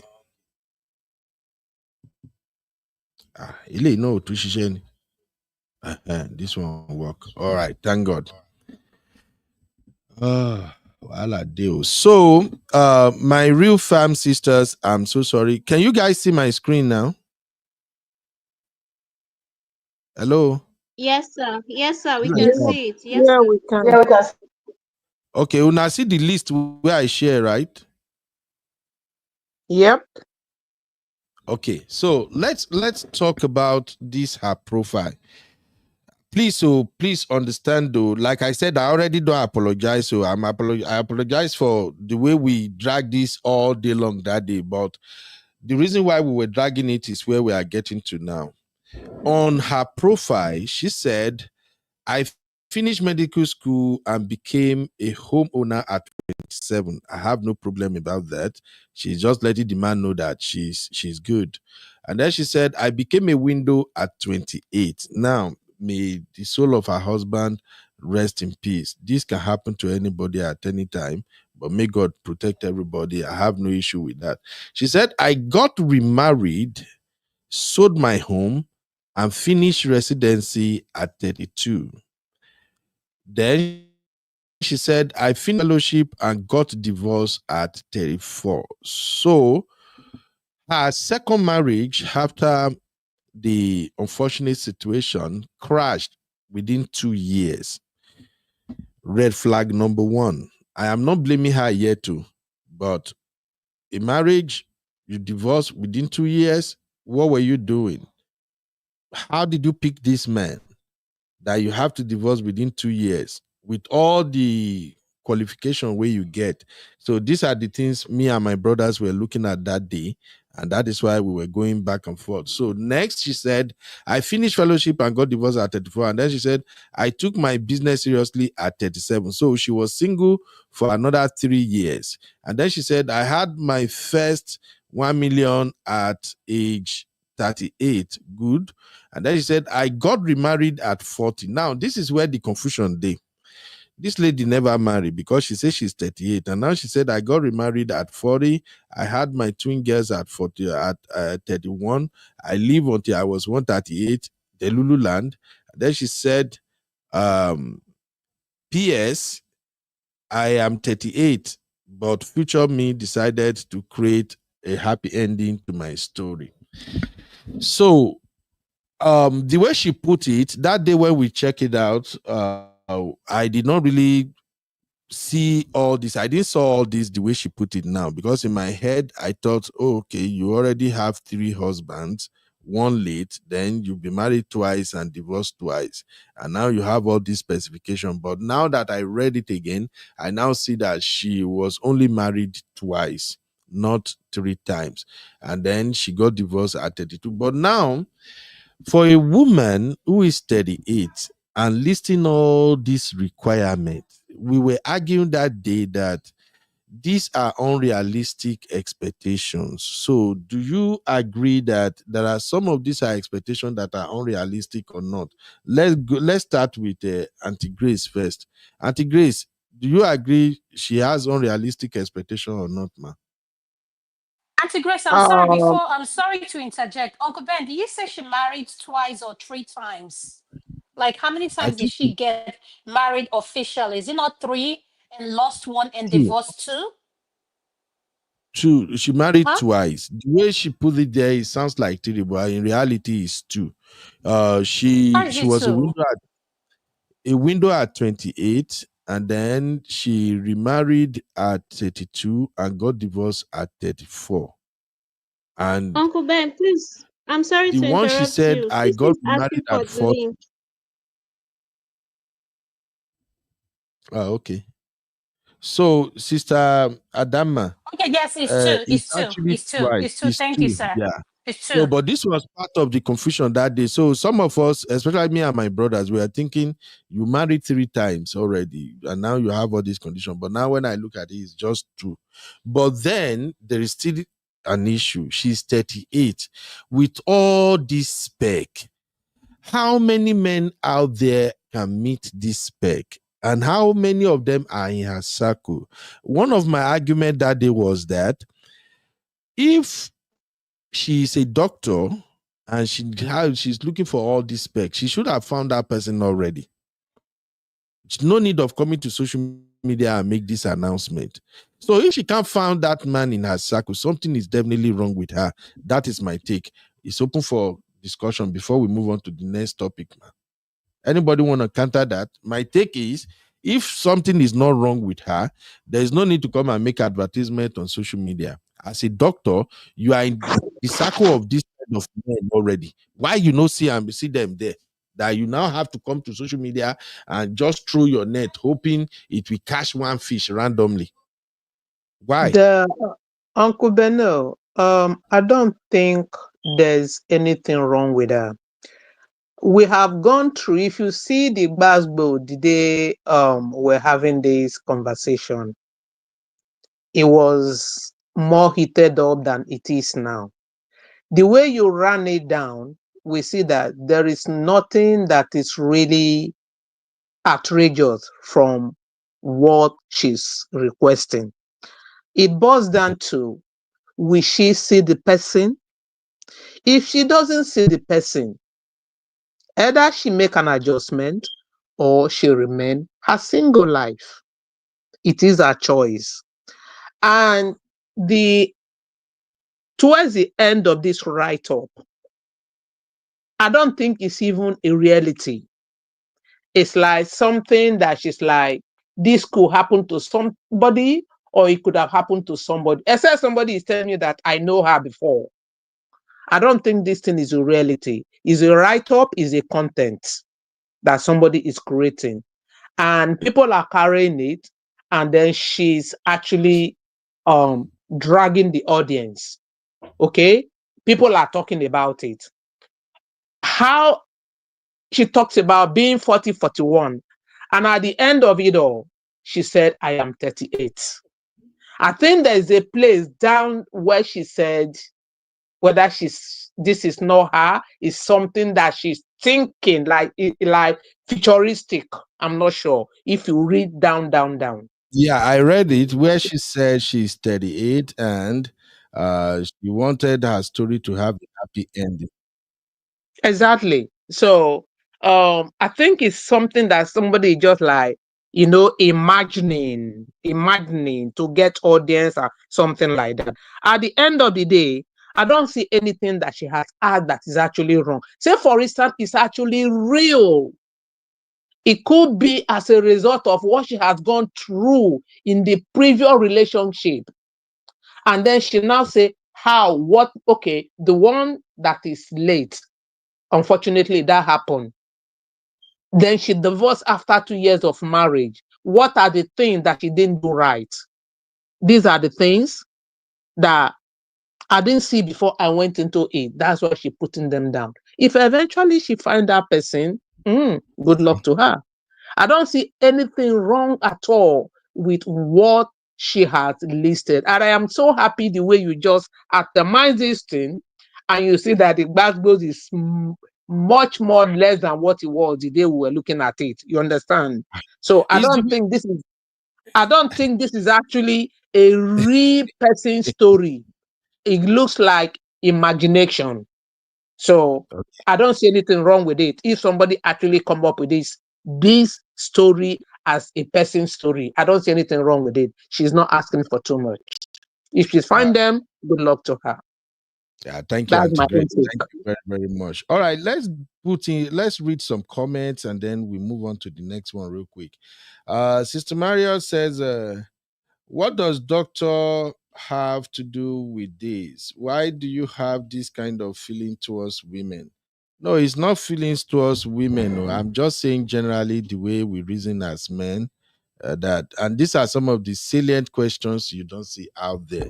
So don't, Sister Mario, don't look at it like, oh, I have this feeling. No, it's a non-harmful question. And I'm going to ask again. Thank God I have professional sisters here, Sisi, Dr. Adama, and Sister Natu. They are all here. My question still remain. Why is it difficult for women, high-earning women in great professions, why is it difficult for them to find husband in their profession? The men they are describing that they want as the man of their dream, are they not seeing these men every day in boardrooms, meetings, in the corporate world? Why can't they find them right there, that they now have to come to social media? It is a legitimate question. It's not like me having feelings towards women. It's just a question. So, any Dr. Dana or Sister Natu and Sisi, anybody want to explain that? Let's just bury that conversation now. Why, Sisi? Why is it hard for women to find that man they are looking for in that high level when they operate? Hey everybody, hey panelists, Uncle Ben, how are you? Hey I'm real fine. fam. Hi, you alright? Hey, Sissy. Hey. Okay, so you know we talked about this exhaustively the other day. So I'm gonna keep my points brief. Just because I don't want to go backwards and forwards on this issue. I think sometimes even though you work in the same industry, like you gave the example of if she's a doctor, she should be able to find a doctor. Sometimes you don't always want somebody in your same industry, right? That could be a requirement as well. If I was a doctor working hard, doing all the hours under the sun, I don't think I would necessarily want somebody who's also putting in that much in their career as well. I'd probably want somebody in a different career or in a different industry so that we can bounce off each other. Some people it works for because you can relate in terms of like your medical discussions and things like that. You have that familiarity. But then some people don't necessarily want to date another doctor because your time as a doctor is kind of shared between your spouse, your family, and also your patients. Most doctors have to drop things and attend to patients. It's like pastors. When somebody comes to your house, they have a problem, you drop everything. You need to attend to your fellow, your what do you call it? Your congregation, right? So sometimes you may not necessarily want somebody in your industry because of the demands, and also you may have an imbalance in terms of your family life that you would want. You may want somebody who's a little bit in a normal 9 to 5. Right? So at least when you come home from your crazy shift, that person is at home. You're not also coming in and now your husband is going to theater and you're just like ships in a night. So that could be a reason why she's maybe not found somebody in her industry. And I think that's a very valid reason. I've always said for myself personally, if I'm dating, I don't want to date a doctor, I don't want to date a lawyer, and I don't want to date a pastor, because these people, they're not always going to be available to you in terms of your family all the time, right? They're more kind of in a type of job that's like their service is always to other people, and it will always be between yourself, your family, and external people outside. And I'm selfish. I want you to be focused on your family, focus on your kids, not have to be rushing to theater. Not when somebody's calling you, your pager's beeping, you're like, oh babe, I gotta go, my patients need me, or I've got to go, I've got this person I need to bail out of jail, or I've got to go, this person needs prayer and deliverance right now in the middle of the night. No, I just want somebody who's focused. But that's just a requirement. It doesn't mean that's a bad thing. That's just what you want for yourself because you have a certain vision of your family life that you want, and you don't necessarily want to share that person with multiple people outside because of the type of work that they do. So I don't think that's a bad thing. Okay, it's not a bad thing. I agree with you. Dr. Not Dr. Adama, I think it's Adana. My sister Adana said, yes, some of them are taken, some like men, some like men. Jesus Christ. I hope it's not what I'm thinking that Adana is right. Yeah, some like men. Adana, you've started. Adana, Yes, what you're reading is what she's thinking. Adana, don't start. I think I'll beg you. So, and then she said, some are crazy and possessed. And some are crazy and possessed. I'm sorry. Adana waiting now. And then she said, and some want to play games. Does that answer? Adana, this one no answer my question. Make I no lie. Oh, all right. Uncle Beno, it could also be as a result of insecurity among the men. I'm a doctor, you are a doctor, maybe she's even more qualified, and then they see the way she carries herself, and she's working till late, and most of her meal is probably maybe food that she ordered, then she eating, and the man is like, if I marry this one, who is going to cook for me? If it's somebody like you who believe in tradition, the woman has to go home and cook. And they're not coming for her. She's not going to marry herself within her her working environment. She's not going to marry herself if the men are not coming for her, and as a result of insecurity, what's she going to do? And because of the nature of her job, she really doesn't have much time to socialize in other areas. Maybe social media will be maybe the right place to see this is what I want. All right, thank you. Thank you, Auntie Grace. I beg, if you like say na comedy, this my sister they can't do today. I don't laugh tire. Are you guys seeing the comment? Look at the chat. Are you seeing Tibi's comment? Tibi, what have you taken today? Is everything okay? My Simbi is drunk. And Adana and Sister Marriott. Sister Marriott said, I the doctor I dated was developing a painkiller addiction. And then Marriott also said, I have dated people from all types of professions, never dated someone in my work environment, regardless of whether they toast me or not. Sister Marriott, what you are looking for in Shokoto is actually in Shokoto. Anyway, yes, Sister Yinka, Marriott Nawala, troublemaker. Okay, let's go to today's main recipe, main course. Is that not what you call it the other day, Sisi? All right, let's go to what my American Hold on, sisters Uncle are Ben. saying about One Nigerian second. men. You Yeah. missed one part that you've still not answered, the brotherhood. That I need you guys to answer now that you've decided to do the show. Are you Okay. ready? Remind me. Are you ready? Yes, Are you me. ready? Yes. Okay, good. So in the backstage, I asked you and Brother Sam a question. I said, why is it anytime a black woman puts her requirements out there, whether she voices them, whether she posts them, whether she brings them to the forum, why is it always black men that have an issue with it? And I said that specifically because I said, even if she wants all of these things, which to me, it's her preference, right? There's nothing on this list that is a terrible thing. These are things that she wants maybe to elevate her relationship, or she feels like, okay, I'm in this type of space. This is the type of person that I want as a partner. And they're all good things to her. It's the best for her, right? I said, when a black woman wants the best of the best, why is it always black men in the background making noise and pushing against it? If you, as our brothers, as our black brothers, really love us and really care about what is best for us, like you would your sister, you want the best for your sister, right? You don't want rubbish for your sister. Why is it that anytime a black woman states her requirements and it's above the norm for most people, right? Black men are always in the comments tearing it down. Oh, you're not. Oh, she thinks too much of herself. Oh, she's too this. Oh, it's the requirements are too high. Oh, she can never get that. What? Why is there always that pushback? That was the question that I had, and none of you, Mr. Dio, We Sam, answered you, and yourself, Sissy. you never answered to a But good we enough answered. answer.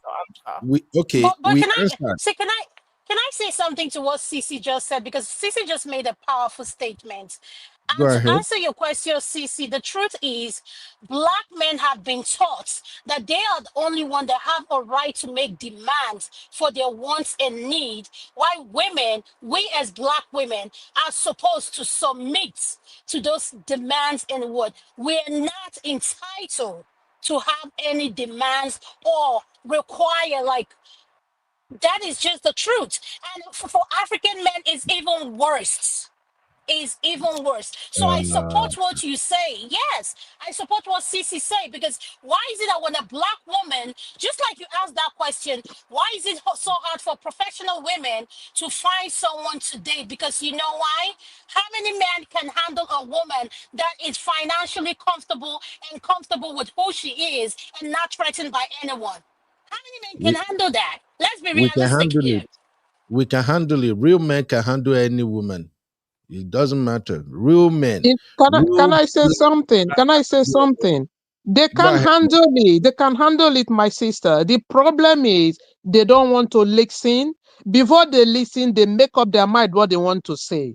Like I will refer to how Uncle Beno asked this question from one down. Is there anything that is outrageous in that list? No.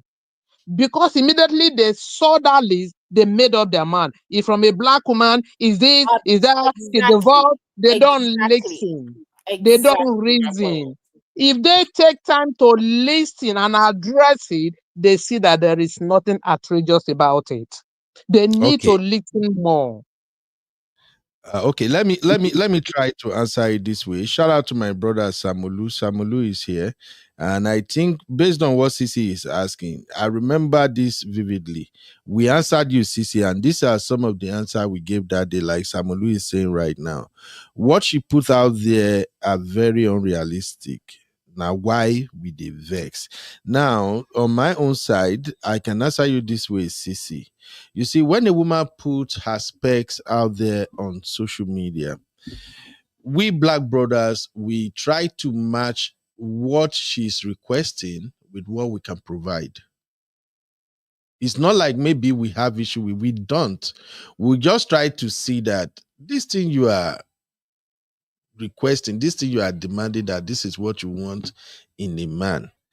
For instance, me, can I give you all this even if I have it? Would you be my choice? And I think that's the part that a lot of sisters don't consider. It's okay to say, oh, I want a man who is this, a man who is that, and all that.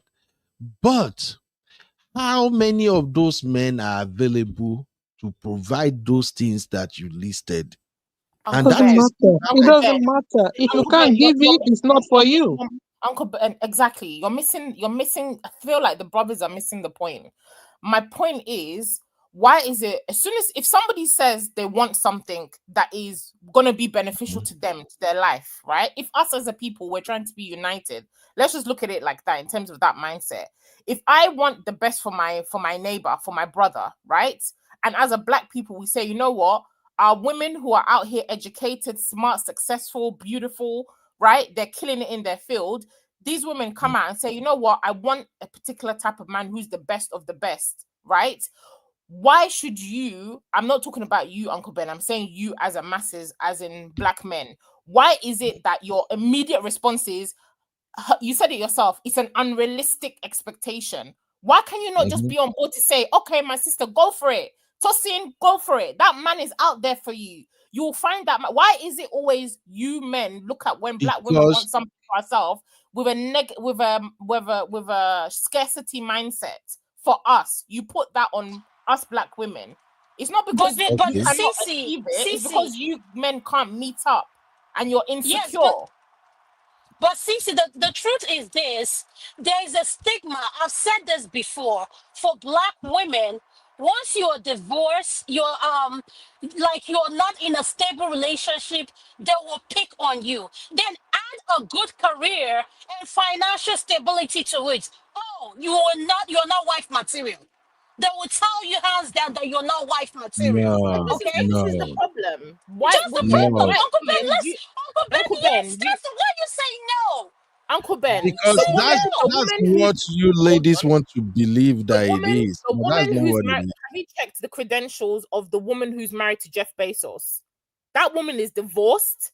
She's a single parent. She has like 3 kids. That woman who Jeff Bezos is engaged to today, she's dating and going to marry one of the richest men in this world, right?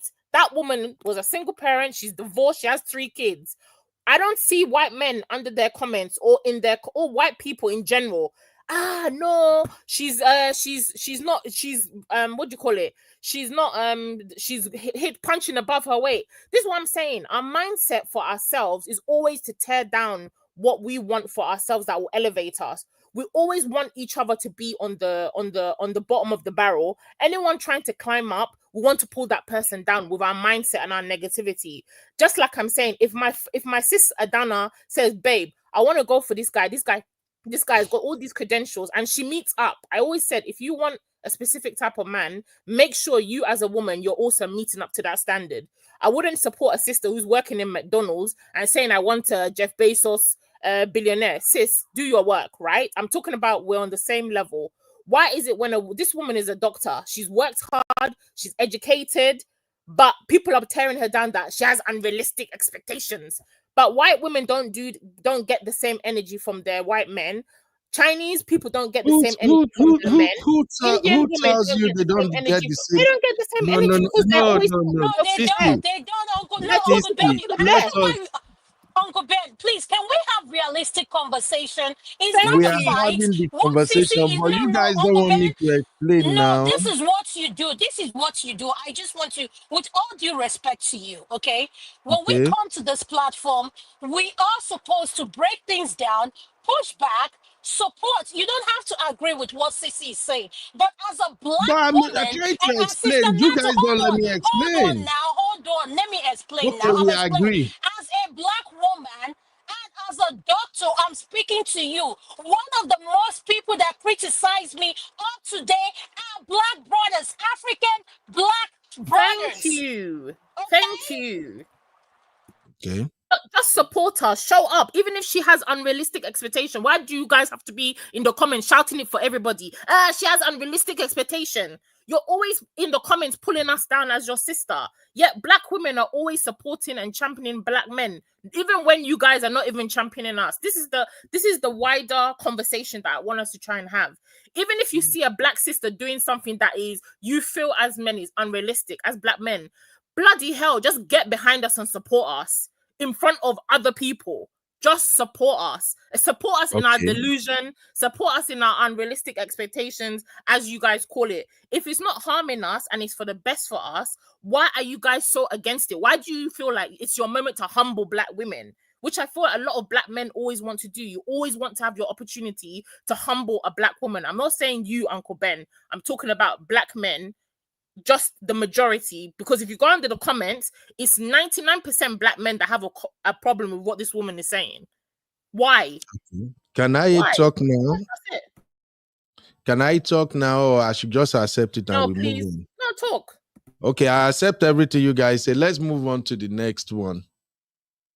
Is that okay? No, Uncle yes, Ben, if you're now. going to be Look, dismissive, what is the point of a no, conversation? it's Come on not now. No, Uncle Ben, dismissive. when you do this, no, Listen, Uncle Ben, when you do this, you're not making it fun.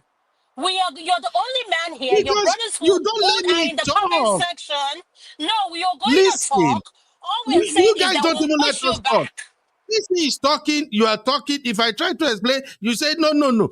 So all I have to do is accept. And I'm glad that we actually have these bars, both. You know why?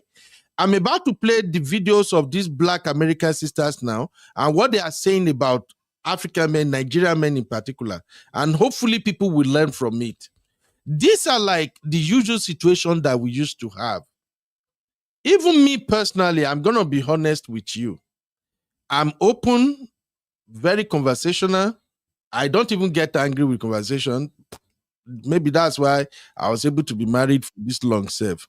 I am open. I talk. I like to discuss things and I like to bear my mind. I like to tell you what I think, how I feel. And the good thing about for me personally, if I'm wrong, I always admit I'm wrong. If I'm learning, I'll tell you I'm learning. But on the flip side, for me, and I know many other Black brothers out there like that, if I'm trying to explain, and you just go on and on and on, you don't want me to explain, what I'll do is I don't want to fight you. So I will say, okay, I accept. And that is dangerous because once I tell you, okay, I accept, you are right. Now you don't get to know what I'm thinking. You don't get to know my perspective. You don't get to know where I'm coming from. We just had an example now. The case we just discussed right now, when we had that conversation backstage, it was the whole day. I've never, since we had real fam, we never had conversation where we were on one topic all throughout the whole day before. But now when I go through the whole thing again, because I go back and check like, okay, this one where Sister Cassie, C, Auntie Grace, everybody, all the women on that chat that day, they are saying almost the same thing and they say they don't see the problem here. And I just be like, could we be wrong? So I went back again and read the whole thing and I'd be like, oh, really? She didn't really say much things that are wrong. Or maybe I just have disagreement with a couple of things. That's the way me I roll. But even in real life, those who know me, they will come here and testify one day. If I'm trying to explain, you don't let me explain, I'll hold back. Once I hold back, I'm not bringing the conversation back. What I will do instead is I can either let it go, or if it is something I really have to take a decision on, I will take a decision on my own. And by the time I make my move, by the time you now see that, oh, this is what you want to do for my own kind of person, it's already too late. I don't want to hear again because I've already moved. So that's why I'm saying, if you guys are saying, oh, black men do this, black men do that, and I'm trying to explain, you say, don't explain, you do this, you do this. You say, don't explain, then I agree. And that is what is happening in a lot of marriages. When the man is trying to explain, and you just go, no, is this, is this, is this. It will get to a point, a man that loves you, that don't want to fight you, he will shut down. So that's just what I'm saying, my sister. You know, we always learn here every day. It's my nature. I know the verse. If I verse, I'll tell you, say, this is the way you do. I don't like we move on. I don't even hold things to the next day itself. But for me, once you don't let me talk, you don't let me talk, I just take it like, okay, I don't need to talk. Okay, it is what we apologize. Can you explain now? We'll let you have the floor. Thank you. Thank you. What I was just trying to explain apologize. is We're this. very sorry. So speak. You know you're our leader and we'll follow you. So I'm kneeling down, begging you to speak. My Oga, okay, please speak. You never hear me Odogun, you supposed to hear me Odogun first. Anyway, what I wanted to say is this. Social media is social media, and people with negative energy, they are always out there on social media. So to what you said, Sisi, about black brothers always dragging black sister down when they come on social media, shared their expectation, their criteria, their spec. We as black brothers, even though we have millions and millions of us who are not really mature, do just hop on every post and leave negative comment. There are still some of us that don't go on every post and leave comment. There are still some of us that we actually look at what you shared and then we decide, should I leave a comment? If we feel like we disagree with you, we won't leave a comment, we just move on. But there are those who are immatured, those who are not men, they are boys that will just go to any lady's post and just drop all kind of negative energy there. So you are right to that point. Now, on the other side, like Sisi is saying that you guys just have to support us, support us, support us. Now, what I'm hearing is this. You were saying if somebody is delusional, just push the person, encourage the person in that delusion. That's what I'm hearing. Now, I've heard, I think if you are following Kendra G, you will see many of these things we are talking about now. I've seen women on Kendra G show that will say, I got 6 children, 2 belong to one man, the rest different dad, and I want my man. I want a man that makes 6 figure. Then if Kendra asks, how what makes it like, what do you mean? Well, if he don't make anything like 200,000, it's not for me. I'm already making 200,000, so he got to make 200,000. Where we brothers usually speak about delusion is that here you are, 6 children, 5 fathers, and you want a man who makes 200,000 to come for you. You are not putting into consideration that a man who makes 200,000 have choices. And I'm not saying it can be possible. Yes, you can find that man that makes 200,000 that will marry you with your 6 children, 5 fathers. But it takes miracle and luck at times. And that is like in every 100, you can hardly find one. That's what we are saying. So as black brothers, even though some people are being nasty where they want to say it, but we can see that this is unrealistic. Now, if a brother now pointed out that, hey, sister, you got 6 children, 5 different fathers, and you want a man that makes 200K, is this going to happen in your dream? Then it become an offense. That's just what I want to say. So for me, I don't even leave comment on that, all those kind of posts. No, I don't. I usually just ignore it and keep it moving. Unless if I'm doing a round, maybe on my show, I can say, hey, look, this thing is not realistic. And that's it. So that's just all I wanted to say about that. So Sisi, I'm sorry that maybe you guys felt that way. But on the other hand, you spoke about white people. Sissy, I'm always on. I think right now I registered to about 8 or 10 different white people only platforms. White people drag themselves more than we drag ourselves. I'm telling you, they say all kind of. If these people, do you know that white people have more baby mamas than we black? White people have more divorce situations than we black. They drag themselves to filth, call each other names. I'm on their platform. I'm even on the Donald Trump platform too. So they do it. It's not just unique to black people alone. We are not the only ones. But I am not in support of anybody dragging anybody. If somebody wakes up tomorrow and say, "Oh, in my dream, my husband is Denzel Washington," good luck with that. All I know is that there is a man created for every woman, and there is a woman created for every man. In a situation whereby somebody now drag my spec until you are in the 50s, and then you are now saying, "Oh, I choose not to be married. I don't like how marriage is. I just like my..." People like us will still say, "Auntie, it's a lie." So that's just my take, my sister. If anybody want to add anything, please go ahead, and then we can move on to the next one, because Sissy just won't punch me with that one, but it no work, Sissy. I jump and pass.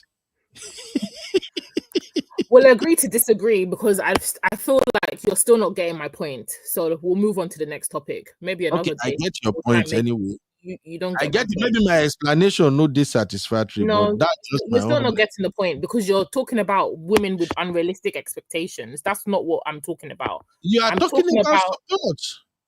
No, you said when it's a woman say just support her. No. I said women's expectation, whether it's realistic or not realistic, just respect it. Okay, that's what you're saying. If the woman is the spec that she's also looking for, if I'm looking for a doctor, I'm a doctor. I've got 200K. I'm making that money, and I say I want a man who's earning that or more.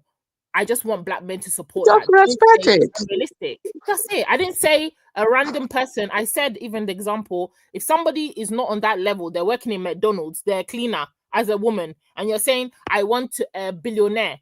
I said that's unrealistic. We're not talking about unrealistic. This woman is a doctor. She's not making unrealistic expectations. Okay. If most African parents want their children to be doctors, to be lawyers, to be engineers, that shows you that those career paths are very well thought of in our culture, right? So if your child comes home and says they've made their career and they've become a doctor, and now they're saying that I want this type of person, I want that person, why are people under her comments saying, "Oh no, she's having unrealistic expectations"? No, she's already at the level that she wants. If she wants something better, I just feel like black men should just support those women. I'm not talking about women with 6 kids living in a trailer park saying, "I want a billionaire" on Kendra G show. That's what I'm saying. You're not understanding me. Yeah. Okay, I understand you now. Women. Yeah. I understand you now. Okay, I got you. My own thing is just, I would rather prefer you don't even post it on social media.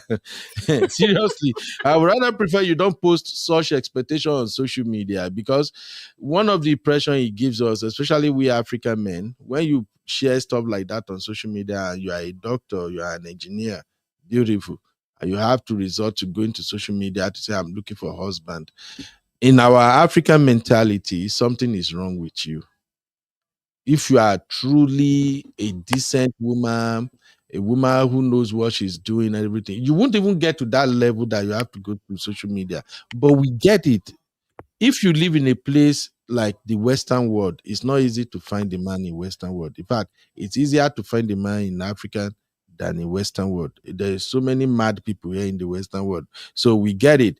All these go to social media and post and say, "I'm looking for man." It's Western thing, and it's now all over the world.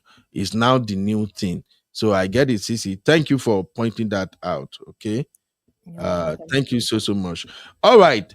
We want to talk about this this next one now, where we go fight with this Sissy and the other sisters. Who make I breathe first. Welcome to Trends Reality, your go-to channel for trending social political updates. Subscribe, like, and leave your thoughts in the comments. Welcome to... All right. So, black sisters are talking. And this one go verse una. Make una no two verse. Black sisters are talking. All this while, we've heard people say that Nigerian men are this, Nigerian men are that. Nigerian men, they are evil, they are terrible, they are this, blah, blah, blah. But black sisters are coming out now, including white. And they are saying that in real sense, Nigerian men are the best. That in all the men they've came across, Nigerian men, they are the best. They are the shining example. And I will play the video.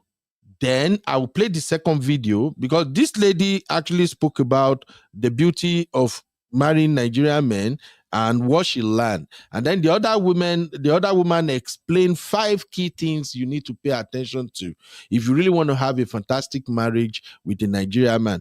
Let's dive into it real quick. Here we go. Yes, let me tell you, being with a Nigerian man will humble you real quick.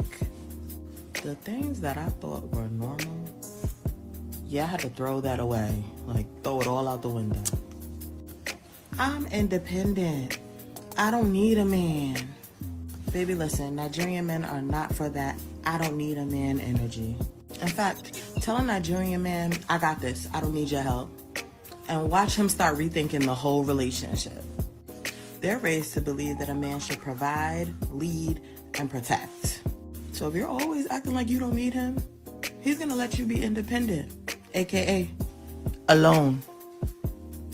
Let's talk about expectations. In America, we want roses, love notes, and cute texts. But Nigerian men, their love language is more like, have you eaten today? I'll send you an Uber. Forget the flowers. This man will make sure you're good. That's his love language. So don't be out here mad like, oh, he doesn't love me because he doesn't buy me flowers, he doesn't buy me gifts, he doesn't buy me that, which a lot of them will. But his first priority is making sure you're okay, like as an individual, as a woman, that you're okay mentally, emotionally, and physically. The American way of arguing, yeah, that's not gonna work. Sis, have you ever tried arguing with a Nigerian man? They will hit you with, I know, like stress, and go silent. And then you be like, sir, hello? Hello? Hello? Or they'll switch it up mid-argument.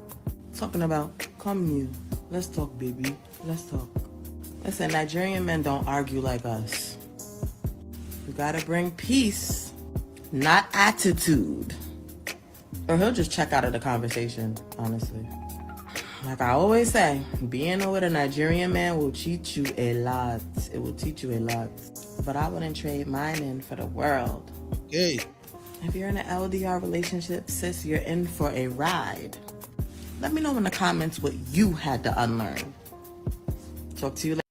All right. Hey, God bless you, my beautiful black sister. Orimiwu, my head is swelling. All right. First Uncle off, Ben, please calm down.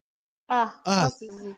Please calm down. you see the way women who appreciate us Nigerian men are talking. You guys don't know what you have until you lose it. This one go big bass boss, and I'm ready for it. Let me play the second video. It's because and they're we in go- diaspora. It's because they're in diaspora. So some they have been West and they've changed how they think. Try arguing that- with a Nigerian man here in Nigeria. Please. Okay, let's listen to the second video. Sisters, learn from black sisters. These my sisters are getting married to Nigerian men every weekend. For every Nigerian man they get married to, that is one husband material you are losing. When we listen to this other sister, she actually identified 5 key elements that you should bear in mind if you want to marry a Nigerian man. Here are 5 things that you need to know when you are marrying a Nigerian. Number 1, family is everything. When you're getting married to a Nigerian, you're not just getting married to your husband or wife. You're getting married to the entire family. So be ready for the family to be a part of Welcome, important Sister decision Chi. making, wedding planning, and other events that may occur in your lifetime while you are married to your Nigerian spouse. So make sure you build a really good relationship with your spouse's family so that you will have smooth sailing. Number two, respect. Regardless of the cultural group in Nigeria, Nigerians place a high emphasis on respect. So God get ready to bless you. learn how to greet your elders and how to greet your new in laws and learn about the different cultural norms so that you will have no issues when it comes to respect. Number three, food is a love language. You heard me right. So, one thing about Nigerians is they're very passionate about their food. So, they will offer you food, be very open, and be ready to try new dishes. And if you want to score some points with your new spouse or your in laws, learn how to make some of the simple dishes like jollof rice and egusi soup and pounded yam and things like that. But if you are offered food by a Nigerian, just understand that it's a love language. So whether or not you eat the food, please be nice and accept it. Number four, gender roles. It doesn't matter what tribe or ethnic group that you marry into, Nigerian culture does have gender roles. So there are some situations where, as a wife, you're expected to kind of take the back seat and your husband is supposed to be, moving into the front. And there are some situations where you're expected as the wife to move to the front and your husband kind of moves to the back. So make sure you discuss the different gender roles with your Nigerian spouse. Last but not least, number five. Marriage is expected to be till death do us part. The expectation of marriages in Nigeria is that when you make a commitment, it's a lifelong commitment. So be ready if you're married to a Nigerian, regardless of the ethnic group or tribe, that you're going to be ready and willing to work through all of the difficulties, all of the challenges, and you will also seek the help and advice of his family if you're having challenges and difficulties. Nigeria is one of those countries where they have one of the lowest rate of divorce. They expect you to work through that thing. So if you're not in it for a long haul, I'm going to advise you don't even do it, okay? Anyways, shout out to my father-in-law because this beautiful gown that I'm wearing today was a gift from him. And I just want to tell him, thank you so much, Dad. It is beautiful and I'm loving it. If you're an LDR couple and you're not yet following us, you're going to miss out on a lot. So make sure you engage from the bottom up and we will do the same. Thank you. I'll see you in the next video. All right. When your boss calls to tell you. All right. So here are you heard these sisters. First off, do you have any issue with any of the video? Let us start with that. CC and Sister Natu, any issue with any of the videos? I have no issue with the video. I just, what is she saying that we have not said before on this platform? What is she saying that we've not said on this platform already in support of African men? I'm not understanding. No. What we hear mostly is that African men, they are this, they are that, especially Nigerian men. They don't treat women right. They do this, that. Who said that? We also hear that, when Nigerian men, when they are married to foreigners, they treat them better than African women. Do. No. That's a given.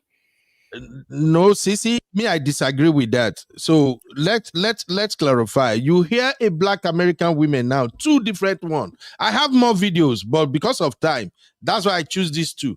You hear two Black American ladies now who are married to Nigerians, and they are saying, the first one said she has to unlearn so many things because she's with a Nigerian man.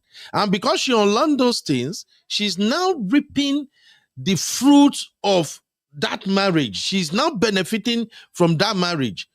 But what we see, I'm sorry, not all African women know, but what we notice mostly is that instead of our African sisters to unlearn some things that they have learned in the Western world, in order for them to embrace the Nigerian man or African man they are married to, no, they want to take it to the next level.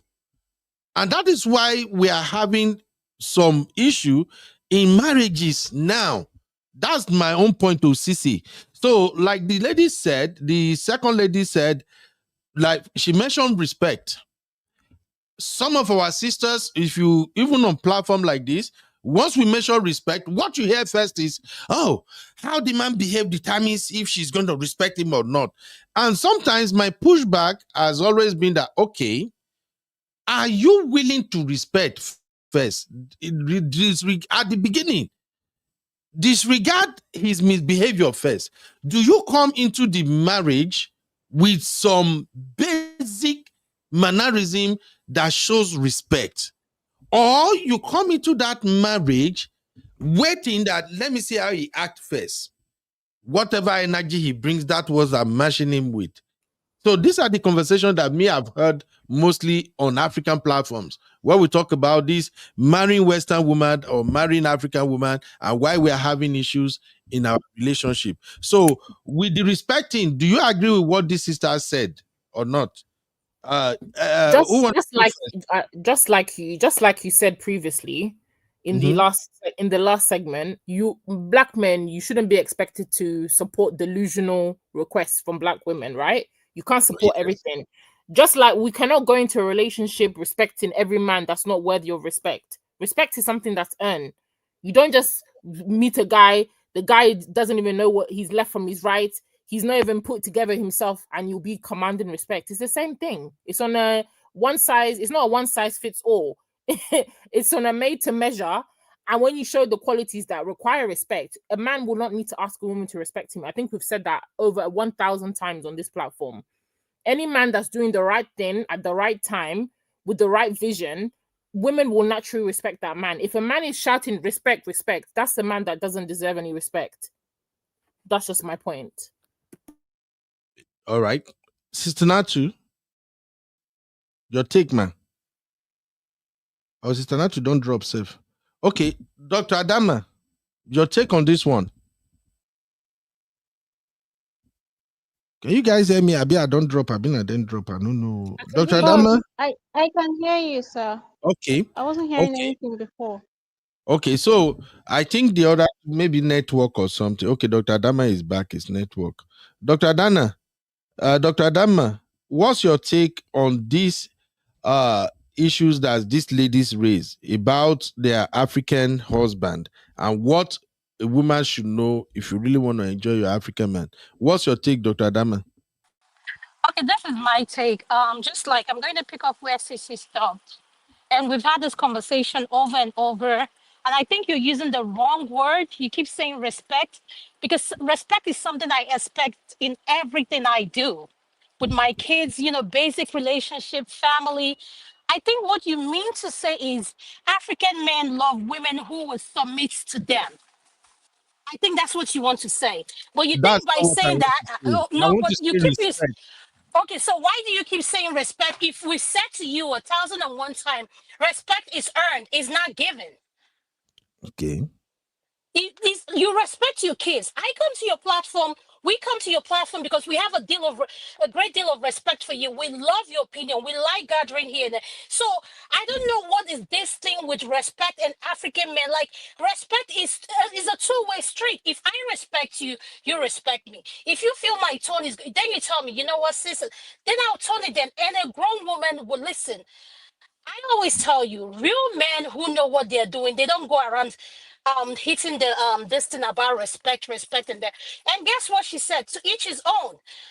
The only one thing I want to say, I don't know where you got it. You said that the divorce rate is very low with them marrying Nigerian men. I am Please. not the one that say it. It's what she said, and this is an outsider that is looking in, and she's telling us what she noticed or observed. I'm not the one that say it. Okay, so my question is, what percentage of Black Americans marry African men? Okay, then we'll go off of that. But the real people that marry African men and deal with them on a daily basis, they're back home in Africa. And guess what? Their review is not too nice. So that's the people I'm going to go with. Okay. Okay, that's your point. I like that. Sister Natu, are you here? All right. So she mentioned respect. I'm not the one who mentioned it. And we always spoke about respect. And I think what she's talking about is that if you are with an African man, respect is key to that man. And I think she's passing message to her fellow African American women who want to be That message is for them. African women know this already. Okay. All right. Sissy, God bless you. That message is not for us. Sissy, The people that where can I require, the send your people that, NEC? Where can I send your NE, please? the people that the message is for will receive the message. Some of us were already in the congregation. We're already past this sermon. But anyways, continue. We'll just allow them to speak. All right. She also mentioned food. She said, if you are married to a Nigerian man, food is a big deal. You should be able to prepare his food meals. You should be able to serve him. You should be able to make sure he eat good food. Not buying burger, let's eat out, let's eat down, let's go to restaurant today, Monday, Tuesday, every day of the week. You're going to have to cook good meals for him.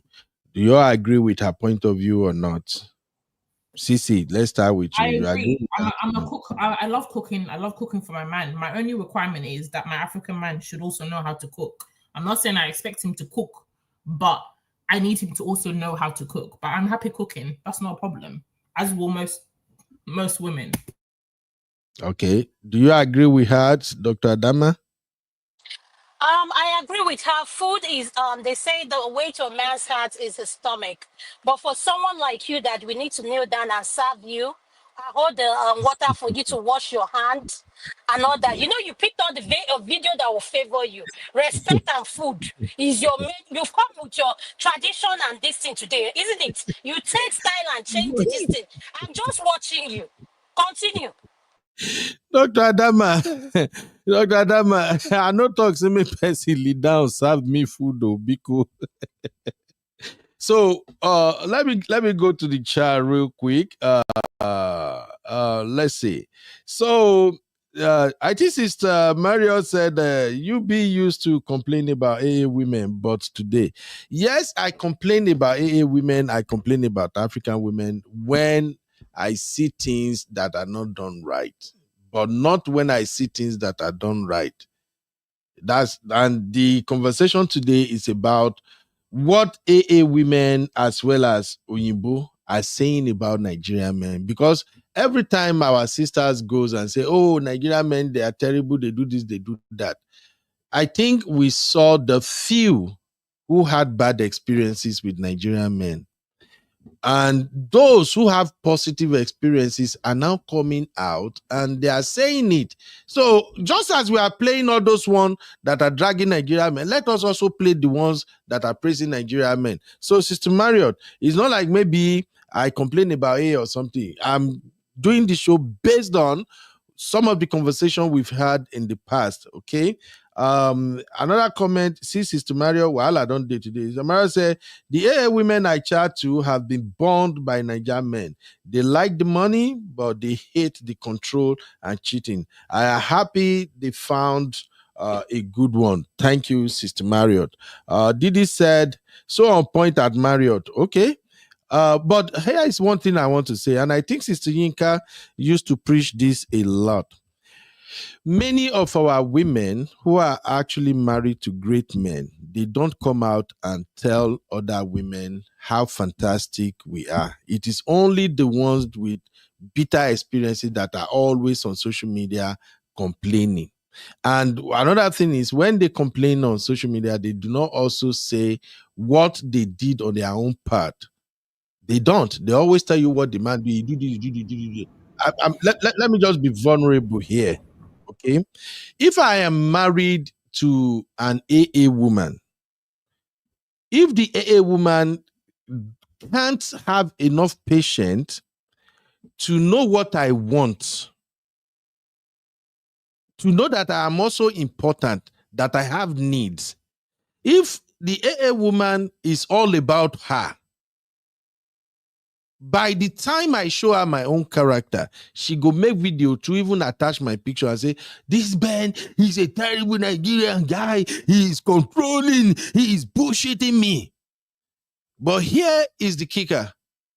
If I'm still married to a Nigerian woman or any African woman, I'm using myself as an example. If you still don't recognize that I am human, I have needs and expectations just like you. And if I am meeting your needs and expectations and you want to downplay my own, and you are thinking it will continue like that, I will only do it for a few years. It will get to a point I will come back with my own character. It will even break. And you will still say the same thing. This guy is a terrible man. Hey, Nigerian man, they go show you pepper. And I believe I've said it on our show here on multiple times that some of the men that will show you pepper, shaggy, that you won't see come here are Yoruba men because I be Yoruba. If I'm trying everything to please you and it's all about you don't want to at least see what I want and try to satisfy me too in the marriage. I go be patient. I will be patient. I go act mumu for you. Everything you say, oh yes, man, oh sweet, I will pretend.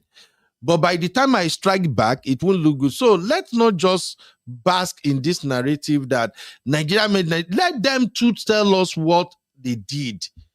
So with the Marriott comment, that's why I'm saying this. So I can't be married to an AA woman. Why can't I marry an AA woman?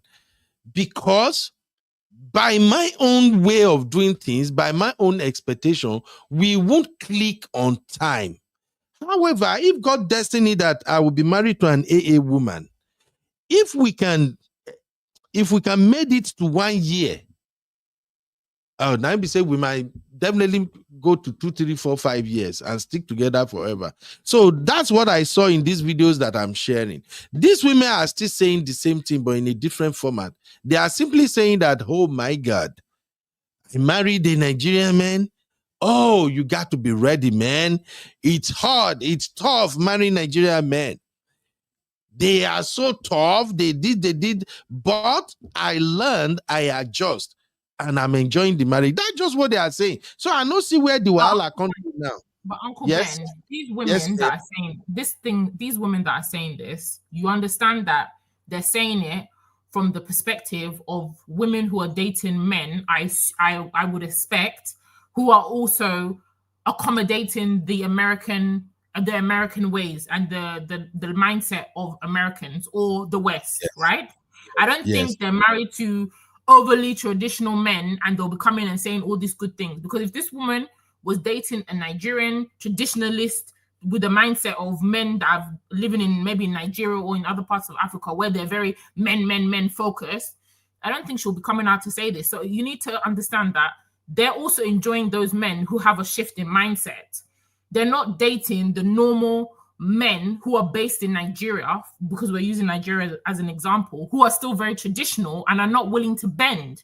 So of course they're going to come out to say all the highlights, because the men that they have, they're more accustomed and they're more willing to make an effort to accommodate some of their cultures as well. Maybe like looking after kids, maybe tidying up, helping with house chores and things like that. But if you put this same woman in Nigeria with a traditional man, tell me she'll come out here and be singing praises. Of course she's not going to be. So I think you need to understand it from that context. You're here shouting and singing about, oh, you're being praised, you're being praised. You're being praised because the woman is married to a man who is also has a mentality that is flexible.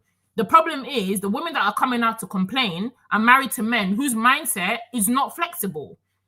And they're still very stuck in their traditional ways. And that is causing the tension in a lot of the marriages in Africa or in Nigeria specifically.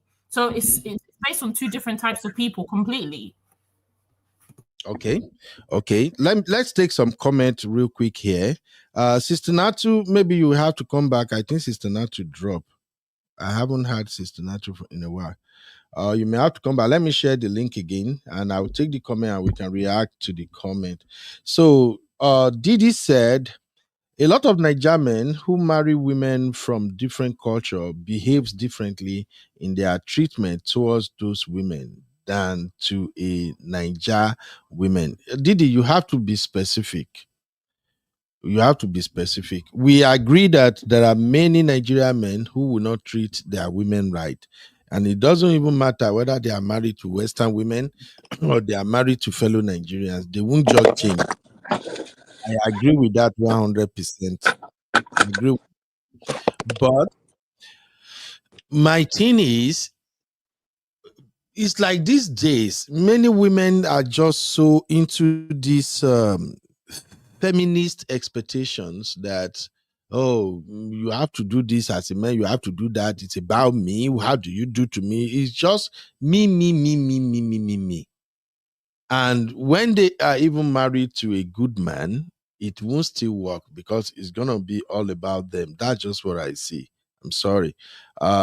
Sister Chinye is replying to Sister Yinka and said, the AA is talking about our respectful culture of bowing to greet your elders, etc., not the relationship between the man and the woman.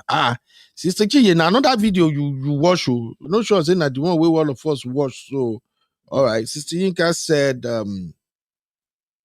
where is it? There are good Nigerian men and bad Nigerian men. My own is, if you have a good Nigerian man, you know it. Treat him right. Give him what please him. Respect / submission. It won't kill you. God bless you, my sister. Part of the problem I have is many of these our sisters nowadays, they don't want to give respect. They don't want to submit. And we if we talk about time, it will become bass goes. TC, Uncle would Ben, you? I have a question as a single sister. Okay, go ahead, ma. Let's hear it. Am I required to respect a man who abuses me emotionally or physically? What do you mean a man who abuses you emotionally? Emotionally Mm. and physically, or any other form of abuse. Am I required to submit and respect that kind of thing? You are not Can you even hear me, sir? supposed. I can hear you. You are not supposed to be with a man who will abuse you in the first place. Because What if we got married? He Mhm, pretended while we're dating and we got married, and then mhm. he just changed out of the blue. What am I get out supposed to do? get out of the marriage if you involve physical abuse. Now, if you say emotional abuse, sometimes, no disrespect to you, my Simbi and other ladies, sometimes what some women classify as emotional abuse is not actually emotional abuse. Some women just mistook not being happy or not having their way as emotional abuse. Sisi, I don't know if I'm making sense here, or maybe No, I you're should. not. Give me an example. Okay. So, for instance, now, let me look for something realistic we can use. Okay, say for instance, um, I come back home as a husband and my food is not made, and I ask Madam, there's nothing in this house to eat. What's going on? I'm hungry. And Madam feel like, look, me too, I'm tired, Joe. I beg, just go and find whatever you can eat. Just go and get something to eat. Me too, I'm tired. Now, by my own nature, that will make me angry. I'm not gonna lie about it. I'll be mad, I'll be pissed, but I won't shout, I won't yell, I won't fight you. Now, I can just hop into my car. If what I really want to eat is like maybe African food, I can go to African restaurant and buy, come back home and eat. But now I am angry. Now, because I'm angry, after eating everything, I can just go to my man cave to chill till I sleep. If she's trying to talk to me or something, I may not answer or participate in anything. I can just say, you know what? Since you think the best way to reply me is, look, I'm tired, George, just get something to eat, Gary. Now, if I start ignoring her because I'm unhappy with that treatment, a woman can misinterpret that, oh, this is emotional abuse. I'm even talking to him. He just ignore me just because of food. Now, Sissy, does that qualify as emotional abuse? If the emotional abuse is the stonewalling, right? Then yes, that's considered emotional abuse because you should be able to sit down and talk to the person. You shouldn't have to go for long periods of times ignoring somebody, pulling your face, and doing all this silent treatment. Yes, the silent treatment part, Okay. but the person not cooking for you is not the emotional abuse. But yeah, if your response is to ignore the person and not resolve the issue, then yeah, that bit is emotional abuse. All right, we are on the same page. But now, here is the problem, and thank God we have mature people listening now. Sissy, what do you think led to that emotional abuse? Sissy, you are muted though. The fact that she didn't cook for you when you wanted. All right. Can that be averted or not? Yeah, it can be averted if you guys had discussed what your requirements were before you got married. Exactly. Like I said now, she already know. But still, even if she doesn't make food, no food to eat or something, it's still okay. But what I said from the example I gave now, the way she reacted, the way she answered, when I said, I'm hungry, where is my food? No food at home or something. The way she said, well, I'm tired though. Me, I'm tired. I beg, go get something to eat. If anything where you feel, just find something to eat. Me, I'm tired though. I'm not even getting out of. That is the problem. And for me, I think that is where women often failed to focus on what really matters and what bring major issues. But before a woman has got to that stage, okay, speaking as a woman, I can speak for my sisters. Before a woman has got to that level of answering her husband in that type of way, in that type of tone, there has been something that has been happening or something that has led to that reaction. With every response, nothing happened. No. Nothing happened. I just gave you a simple situation. Now, look, let's call it what it is, Sissy. No, in marriages, no, I've heard people say this a lot. Sometimes I agree, especially experts. They say this thing a lot. Sometimes I agree, sometimes I disagree. Almost everybody, many relationship counselors, they will always tell you when a man said, oh, this is what my wife did that made me reacted this way or something, they will tell you, oh, there has been something is going on. She did this. Of course, there has been. Sissy. But can I say something? Can I say something here, Uncle Ben? Go ahead. For someone like you who is a foodie, okay, and I just want us to be clear on something. Not every man is a foodie like you are. Okay? What do I mean by that? Adama, you're echoing. Oh, sorry. Am I still? Oh, why is he calling me now that I'm about to make my opinion? You see?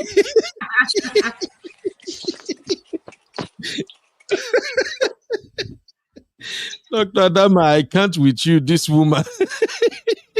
But my point is, what's Dr. Adama's way? Food intake they call me, or now food intake they call me, because I can tell his name. I'm seeing his schedule. Oh, Uncle Ben, I will not forgive you for this.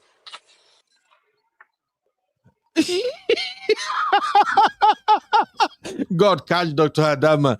All right, Sissy, you want to ask one or two things, but please, let's look at the example I gave, Sissy. Uncle Ben, the example you gave is fine. But like I said, a woman who is happy in a marriage is attentive to who has been happy in a marriage. Everything is going fine. Everything is going smooth. And this is a one-off incident. Okay, we're taking it as though this is just a one-off incident. This is not something you say. There's nothing that's led to this incident. So then for that reason, there would be no reason to have any silent treatment. You just discuss and be like, babe, this way, the way that you answered me, I didn't like it because of this reason. Fine, you discuss it, right? But normally, most women are not going to wake up overnight and just start moving mad and start speaking to them. See, this is not Uncle Ben, I really wish you listen to us. I really wish you listen to us. Because you know why I would answer. You're taking it too far. Ben, do you know why a woman would respond like that? If I've been coming home from work late. Built up resentment. Pardon? Yeah. Look, don't let us go that route. This is why. Look, make I agree. I agree. Because I don't know, maybe you guys are not getting what I'm saying here now. Okay, Sister Sissy and Sister Natu, You should have witnessed this kind of situation before. I know Braben, it. Let me give you Braben. No. Before you go, let me tell you. I heard you before you started. I'll hold on 1 second. Let me tell you something. You see, sometimes, right, some things that you will do that you think is not something that will annoy your wife will annoy her. Some things that your wife will do that will see it as nothing is annoying you. And then later she'll come and find out why God they carry face. Oh, now the thing what I talked yesterday, my God, no. So some days you might just want to not talk about it and let it pass. The thing is there. Another thing will come and happen. It will be piling up. Let me tell you, just this morning, I was listening to a lady's podcast, Haley. I forgot her last name. She's a UK babe. She moved to Dubai. She said that for a while she had resentment towards her husband. And you do know what the resentment is? Because when they were together, they were about to get married, his job stopped. So most of their weddings came from her savings. And then she was working like mad, and her husband was not even like seeing what she was doing. And so the resentment built up. Do you understand what I'm saying? So to him, he didn't see that. He didn't even know that until the day she opened her mouth to say, I forgive you, because it was eating her up. So sometimes when we say that there is something there, you say there is nothing. You can't say there is nothing. You're not the one to say there's nothing. You can't tell somebody that I didn't offend you when the person is feeling offended. You can't say that. You can't. Wait, am I talking to myself? Oh, Ben, are you talking? I think you're muted. Though. I can hear you. I was making a call. We can hear Oh, you. okay, We okay, can okay. hear you. So you can't tell. Like I'm telling you, all of us here have been married over. Like, okay, I'm the one 9 years, but all the people that are married on this platform have had relationships can tell you. Like there are times that some people go like, oh, the last time you did something, and the person will like, that one you carry on vex because at that time probably the person didn't want to talk about it, and they push it under the rug because it's not everything that you want to talk about. You push under the rug, then the person keeps repeating, and it's like, oh, he said that, she said that. There's no woman in her sane head, and I'm telling you, I'm saying this on behalf of my gender and my sisters, and they will tell you, there's no woman on her right senses that will just wake up and start answering you anyhow, just because she wants to answer you anyhow, because she don't have home training. No, sir, and you are treating her right. It's either she has a banje or her village people have tied her matter and threw inside the river with the key on another side. That's why she's behaving that way. But aside that, sir, there is something. You can't say there's nothing. Sister Natu, I agree there is something, but I'm also telling you sometimes there is nothing. Oh, okay. Yes. Dan, I don't know if you are But Uncle listening. Ben, you can't say that. Everything she just said now, you didn't even listen. I heard what she said. Look, we've been having this conversation for almost a year now. That's why I said it earlier that, look, I know what this will lead to is to say, oh, something has been on ground. That's why she reacted like that. But I'm saying, yes, there are many situations like that. But sometimes there is nothing on ground. Some women just nonchalantly at times, they just answer. And I made an example that this situation is simple. Husband came home, no food, asked wife, I'm hungry, nothing to eat in this house. And then the woman just, I beg me, I'm tired. Just go and look for something to eat in the house. I beg me, I'm tired though. I can't even get out of here. Just go and get something to eat. And I said, the way she said it might hit a chord. That's all I'm saying. Even she that is saying, "Whoa, I'm tired, Joe." But Uncle Ben, what you're failing, Uncle Ben, sorry for interrupting you. What you're failing to recognize, this is where your emotional intelligence should kick in. She just got home I not don't too know. I'm long sending from Hennessy work. to your house. I'm sending Hennessy to your house. Thank you. I mean, come on now. This is where your emotional intelligence should kick in. She just got home not too long ago, and you come in. There's nothing in this house, and she said, "Okay, oh, there's nothing." And the tone she used for you, the tone is not this. Why are you reading meaning into something over food? Abba. I don't hear. We are here to learn. I know that people might watch this, they will understand what I'm saying. I'm not doing like Baz Bros. I'm just saying for those who truly desire marriage and who want to stay in marriage. A lot of fires that happen in marriage now from small flimsy thing, they happen at times. Just try to shut it down as fast as you can. if we are going to do blame game, oh, that's where you have to lead as a man. That's where you have to be this, you have to be that. Okay, we are seeing the result right now. Do you know lately, I've been seeing a lot of video lately of people who are coming out and say they regretted their divorce, both men and women. I think I will share some of those videos in the backstage. They are coming out and say, I regretted leaving. What actually happened is something we could have managed. They are regretting it now because it's too late. I am not saying this for us to argue or drag. I'm just painting a situation because Simbi asked, Simbi say, okay, should I stay in a relationship where I'm being abused? And I said, you shouldn't even be in a relationship with somebody who is going to abuse you. And Simbi said, okay, what if he's a nice man before we got married? But after the wedding, he started abusing me. And then I now asked Sissy, there is this thing about abuse, emotional abuse. Yeah, emotional abuse is what CB said. And I said, there are some things that doesn't qualify as emotional abuse. But because we throw these terminologies around so much, people begin to now anything. He abused me emotionally. This way, he abused me emotionally. So we have to define some of these things that doesn't fall under the category of emotional abuse. That's why I gave that example that a man comes in, I come in, no food, nothing to eat, and I asked Madam, hey babe, I'm hungry. There is no food. What's going on? Now, Madam's, I beg, jog, find anything where you can eat. May you eat, Jareb. Or me, I'm tired. I can't even get out of here. And I said, if it really hit a chord, I can go out, get something to eat, and then go to my man cave and stay there. Then maybe after a while, she's trying to be friendly now, playing. I just ignore her. Just say, Madam, I think if you are so tired, No, you no.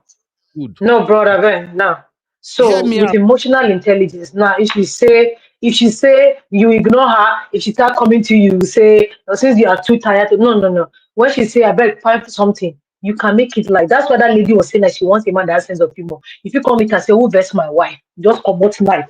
Say, I won't go fight the person who touch me. Who touch you? What happened? Now the person who touch you make you don't want to cook food for me today. She go laugh. Say, oh, they can no leave that one. Just tell Odogo he will take care of her. She will start to be laugh. Then you go say, okay, what Sister, you will feature And again. I have You a have question to, for you, Uncle Ben. see what I want. Nancy is bro. here. Yes, Hello, please. This is what I This expect you to. one is not too hard.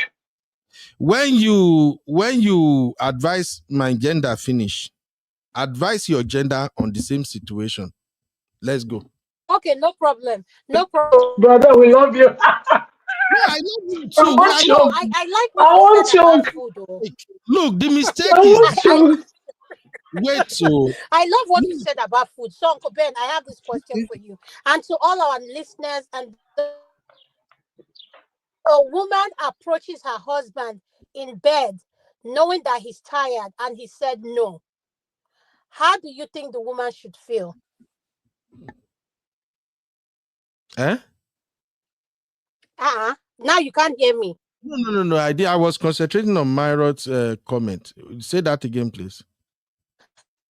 I said if a woman approaches her husband while they're in bed and she knows her husband is tired and she said, caresses him and he said, oh no, honey, not right now. I'm not in the mood. I'm tired. How do you think the woman should feel? How should the woman feel? Yes. Well, he's tired. They can talk about it or whatever. But he said he's tired. We shouldn't say he's tired when he's tired. But Now, for food, we'll come she's to not this, but like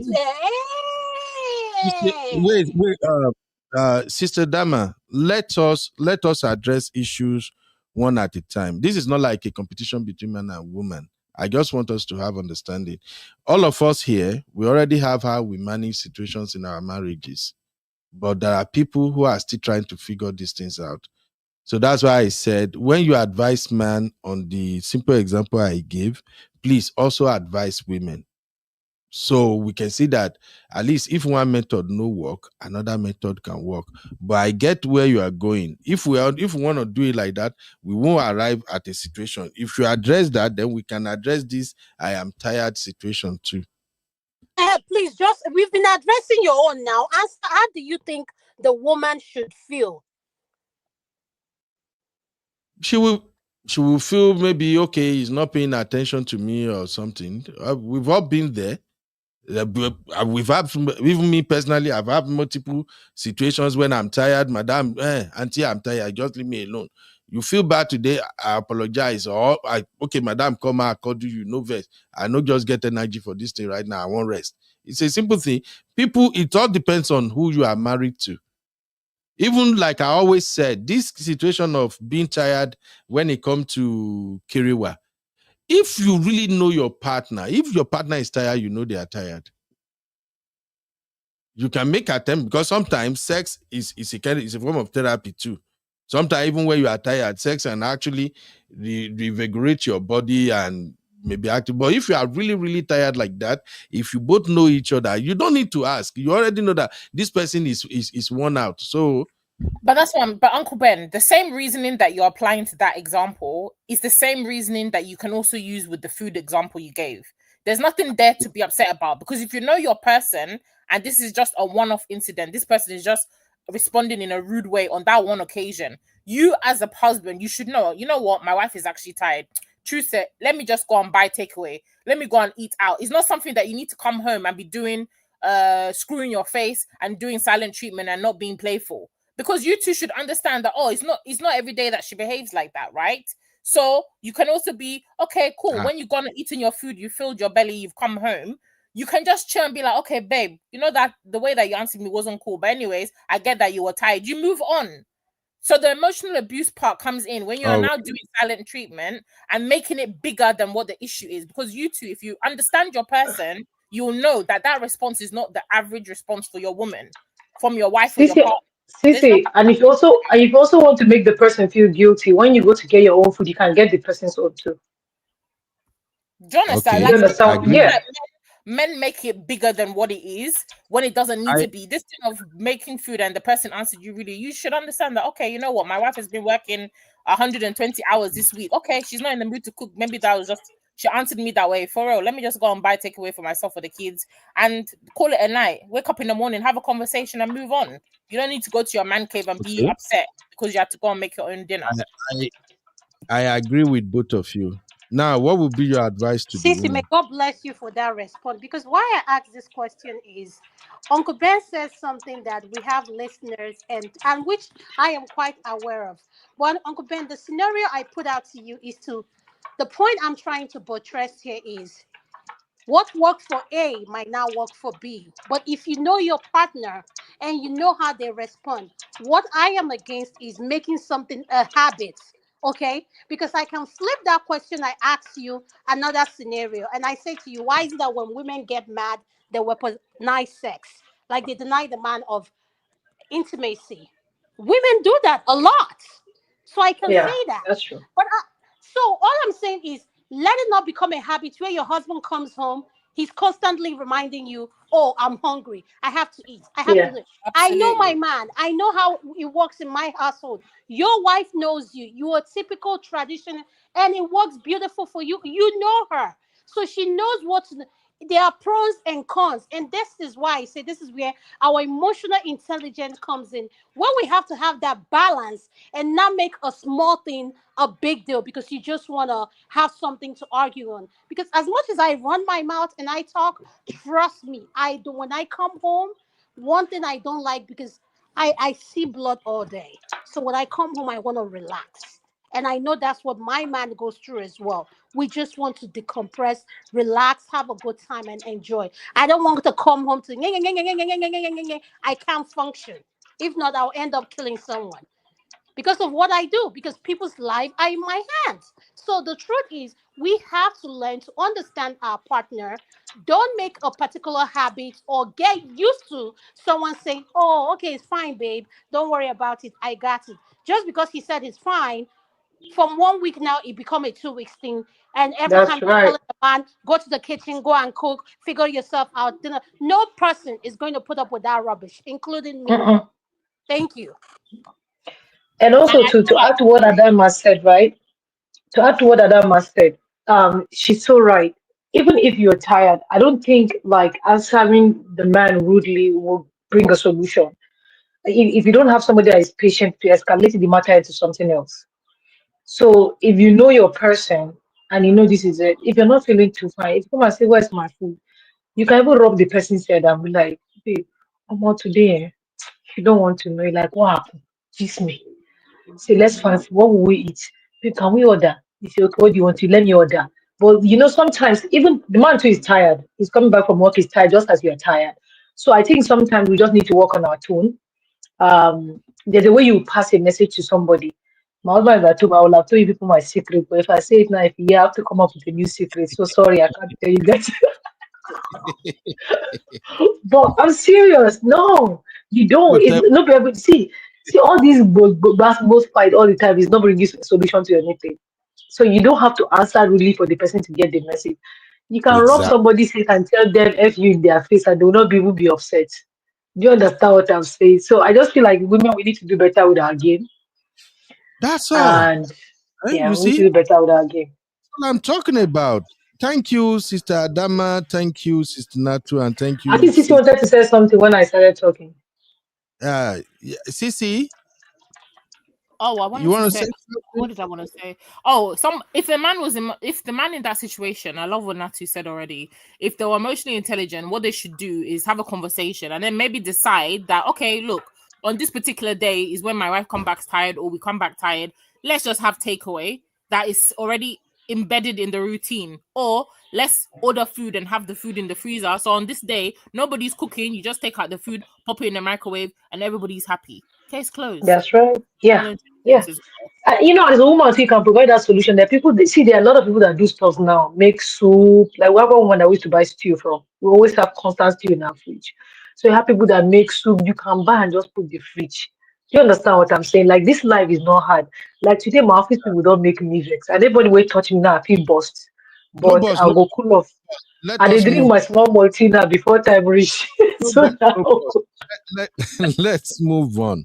All right. Thank you as for that Gbasgbos there. So, Simbi, to answer your question, I want to read something from Sister Chinye. Sister Chinye said, the silent treatment that has been drawn for like 2 weeks then turned into emotional abuse. But not talking to her for that night, I wouldn't see it as emotional abuse. So, Sister Marriott also said emotional abuse is more prolonged than your example, though. Exactly. That's where I'm going. So, Simbi, if you are listening, here is the thing when we everything I don't want to offend my sister, man, no just talk, but what a lot of people do lately, especially female folks, they just have all these terminologies out there now to describe how men behave. So even when what the man did can seems like one of the characteristics of that terminology, it is not really the same thing yet. Like Sister Marriott is saying here, if for instance, the situation I painted, I'm hungry, wifey responded anyhow, nonchalantly, well, go get something to go with me, I'm tired. And then I'm angry. It got me angry. I bought food, I eat, I come back, I'm like, you the way you answer me is like as if my emotion or anything are not important. So I went and sit in my man cave. And then maybe 2-3 hours later, you wanted to come out and play around, and I'm not in the mood of playing with you or something. If that happened that night, even till the next morning, it has not been qualified. That cannot qualify as emotional abuse. Do you all agree with me, my sister? Sisi, Dr. Dama, and Sister Natu? Yeah, Do we absolutely. agree on that? That is not emotional abuse. That No. is me reacting to how you just discarded what I Yeah. felt is important to me.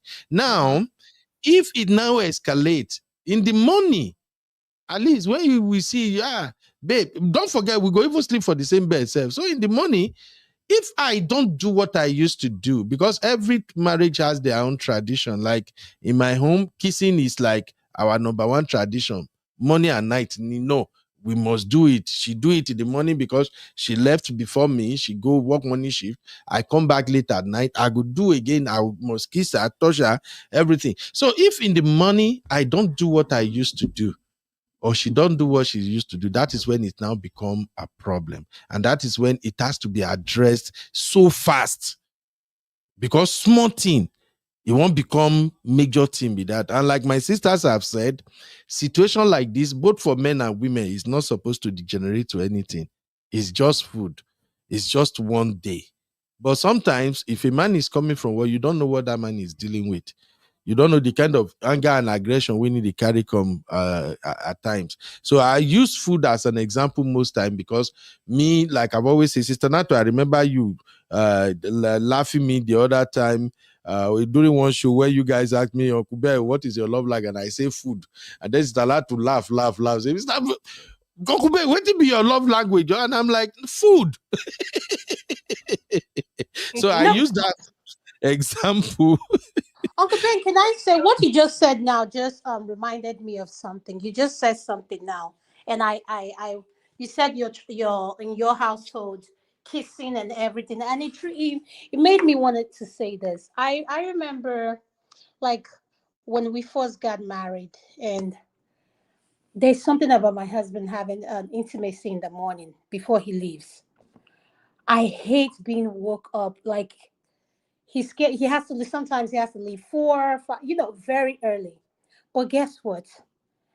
One day I called him and I sat down. I said, "Why is it that even if at night, if we do anything, in the morning you still want to?" He said, "Because I don't know. There's something. It's like it gives me this head start. Like I have to feel." Do you know I had to start training myself? Whenever he's up in the morning, my body is automatically up. Okay, here we go. All right. So what you just said, everybody in their tradition, their household. You see what Sister Natu said about cooking the woman the order stew from and stuff like that. You can never order anything outside that has to do with African food in my household. My children, my husband will not eat it. They are Yeah. anything that they don't know how it's made, forget it. They don't care who it is. I don't want it. I don't want it. I don't want it. So I have to ensure those favorite they like and want, I cook it. When I'm not able to, we sit down, we'll come up with a plan of what are we going to do in terms of this day, this is my schedule, this is what is going on. So the point I'm trying to make here, I love what you just said. You said each home has their own tradition and what works for them. And to our Yeah. viewers listening, please find out if you're in a relationship, whatever. Cece comes here and she shares the joy she feels in a relationship that's going to end up being a marriage. I strongly believe that. And you share Amen. you share how happy you are. Sister Nati shares how happy you are, how happy she is. At the end of the day, we're not talking just to talk. We're here to share our opinion. And one thing I want our viewers to understand and learn is, as educated and as intellectual as we all are in this the panelists, we don't agree, and that is what happened in marriage. You both are not always going to agree, but you're going to have to find a middle ground where you agree to disagree respectfully without bruising each other's ego. That's what I wanted to say. Thank you. Thank Sorry. you. Thank you. Yeah, go ahead. Cece, you want to say something? All right. Let us quickly move on so we can bring this home. Sister Yinka said everyone's marriage is different. It's not one size fits all, but there are basic principles that have to be applied to every marriage outside of your own tradition that fits your marriage. Absolutely, absolutely. And also, I just want to tell couples that you just have to know your partner deeply. Take your time to study your partner. Your partner is supposed to be like, you're supposed to read your partner like a book. That way you can escape, you can overcome a lot of shit. And also know your weakness, especially this is for men. Men, I can advise men, maybe my sister can advise women. Men, you must know your weakness. If you know your weakness, you will know that that is something you have to work on, mostly on your marriage. And you will, so very soon, you will become the best husband your wife desires. I can give you a little bit of example. Procrastination is one of my biggest weakness. Jesus. I fought to overcome, but still, in my home, I still procrastinate on some things. There are a lot of jobs to do around the house. The one that men have to do, the one women have to do. My own, they drag at times. For instance, I mow my lawn, but do you know sometimes my lawn can go like a week or 2 weeks over. And for my mind, now every day I mow that lawn, but I know they mow. So my wife knows. So sometimes when the lawn had have overgrown like a week and it's not mown yet, and I didn't call anybody, it costs just $50 to mow my lawn anyway, but I didn't call anybody to do it. Sometimes, madam, they react to them. Yeah, because we have trash can in the backyard and they have to take trash out. So they see it every day. She go react to them. So the moment she go backyard, come back, I hear I close that door, my mind will go bang, bang, bang. This woman don't see this lawn. I never moon these things. So sometimes when I come, I'll quickly they confess, say, babe, don't forget to, I'll say, babe, no vessel. Did you know that I actually brought the machine out this morning? I was going to do it. I received a call. I go just lie or just say something just for her to know that I know, say I don't fuck up. I know Mona. So you just have to know your partner. And that way you can avoid a lot of shit, you know? So she knows too. And sometimes when she vex, when I do that procrastination at times, the thing they get to her, when she para like that, I don't take it as, oh, this is insult. Oh, this is disrespect. No, because I know I fuck up. Now me no do wetin I supposed to do. Ideally, nobody supposed to ask me. I'm the man of the house, but I got carried away. So please, as a man, you should know your weakness. So sometimes women are like mothers. Sometimes women like perfection to some extent. When you do some of these things and it becomes like it's irritating to them, sometimes they will make move to correct it. Now, if you know what they are trying to correct is your weakness, don't see it as if they are insulting you or disrespecting you. It just means something you have to work on. Because if it is in a work environment and your supervisor is a woman, she go even talk to you anyhow. I said some supervisor can be so rude. You ain't gonna do shit about it. You will still get your butt off to go and fix it and get paid. So I just wanted to throw that in.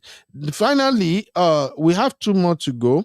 That lady in her video mentioned gender role. I think we almost covered gender role on this one too. She said, if you are married to a Nigerian, gender role is real. Nigerian men don't play with it. So if you are trying to push what is perceived culturally in Nigeria as a female role, if you are trying to push it on your man, you're going to have to really, really learn how to do it. If you want to stand on this feminist energy, that, oh, wow, you have to do it now. Why would you do it? She's simply saying it doesn't work with Nigerian men. And I agree with her. Anybody have contrary opinion to that, my sisters, about gender role? That Nigerian men are so coconut head when it comes to gender role. So Agreed. it takes a while. You agree, Sisi? Absolutely. So thank God though. Why about you, Dr. Adama and Sister Natu? Somebody don't they laugh. Nasisi. Sister Natu, do you agree with that? Simbi, you are saying Okube in gender role has changed. Give me an example of gender role that has changed. These are the issues we are talking about. Pay bills. She said women pay bills. Women pay bills. What kind of husband are you married to that you are paying bills?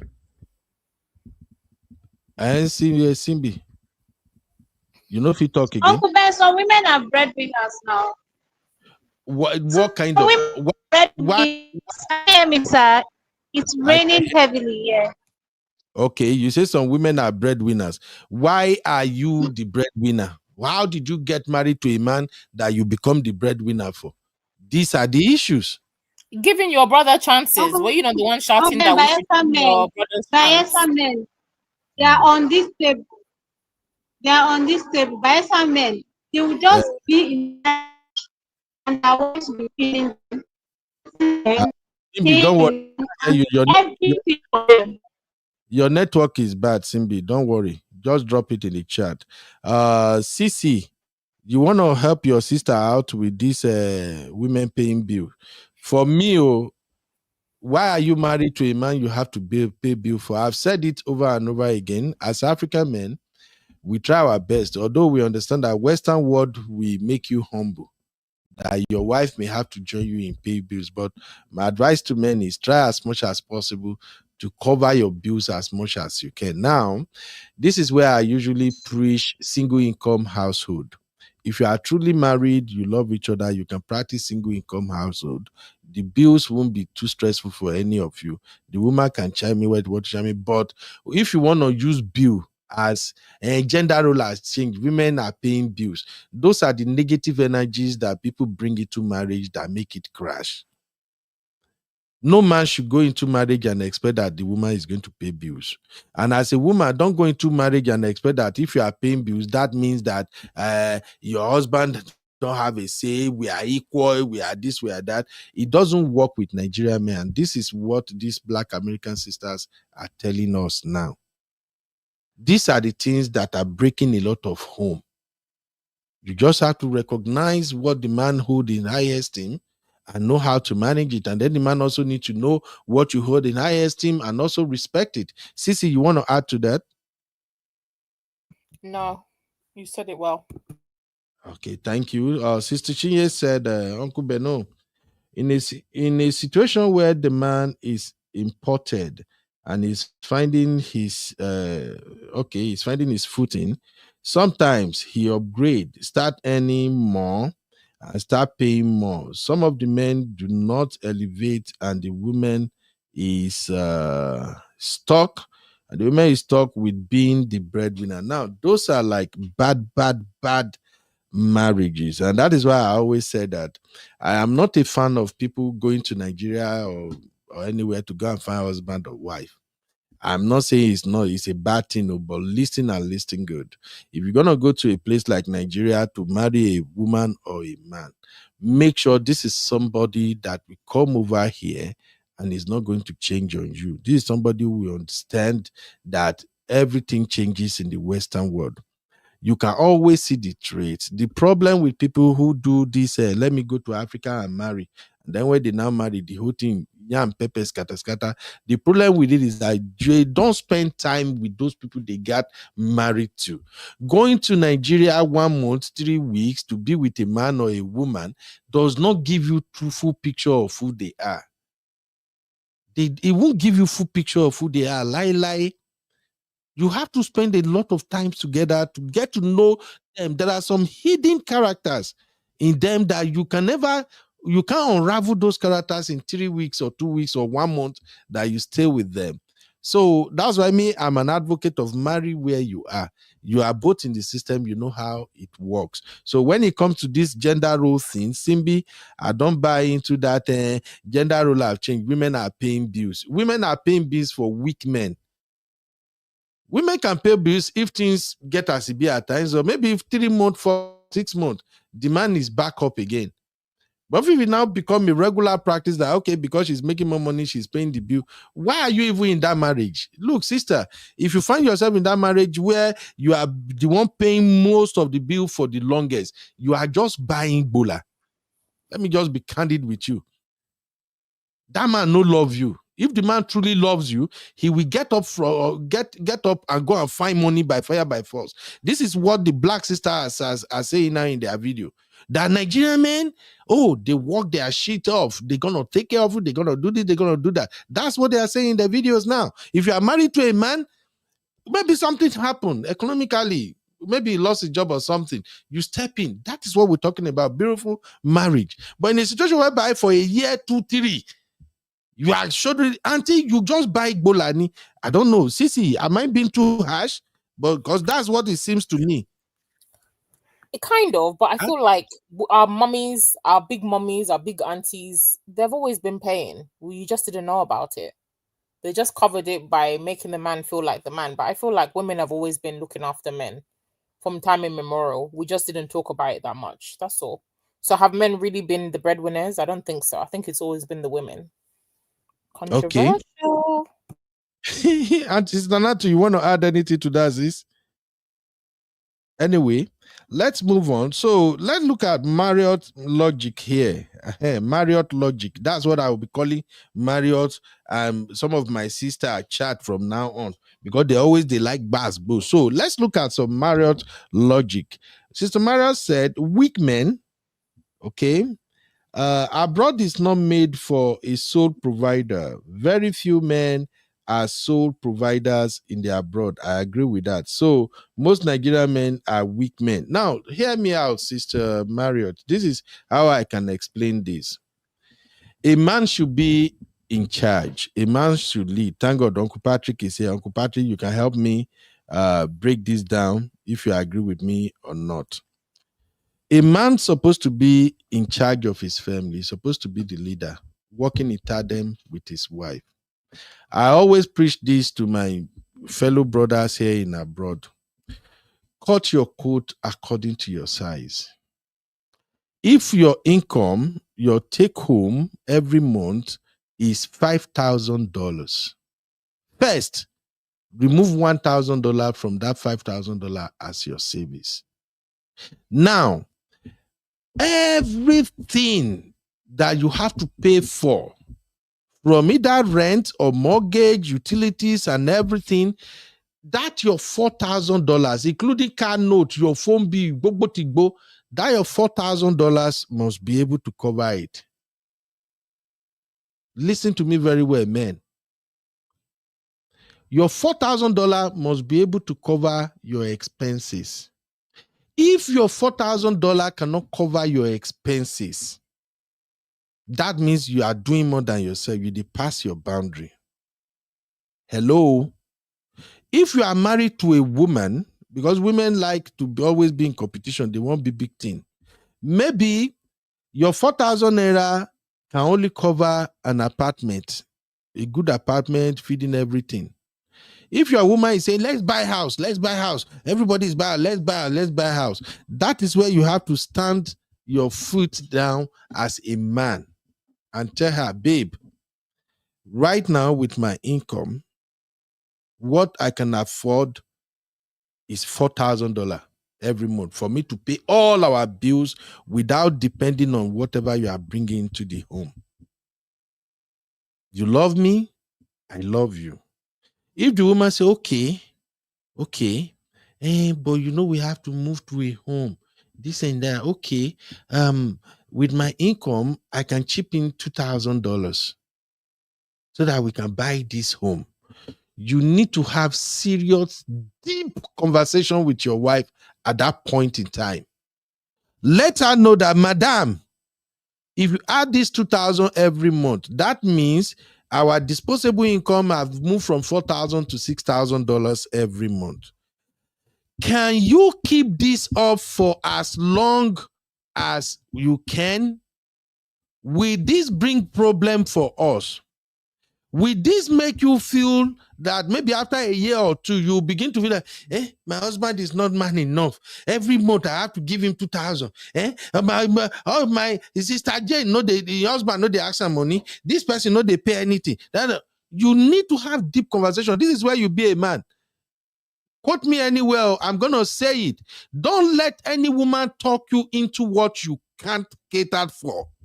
If your respect, your dignity means so much to you, if you want to be a man who is in charge, who is in control, I know I'm not using control in a negative way now.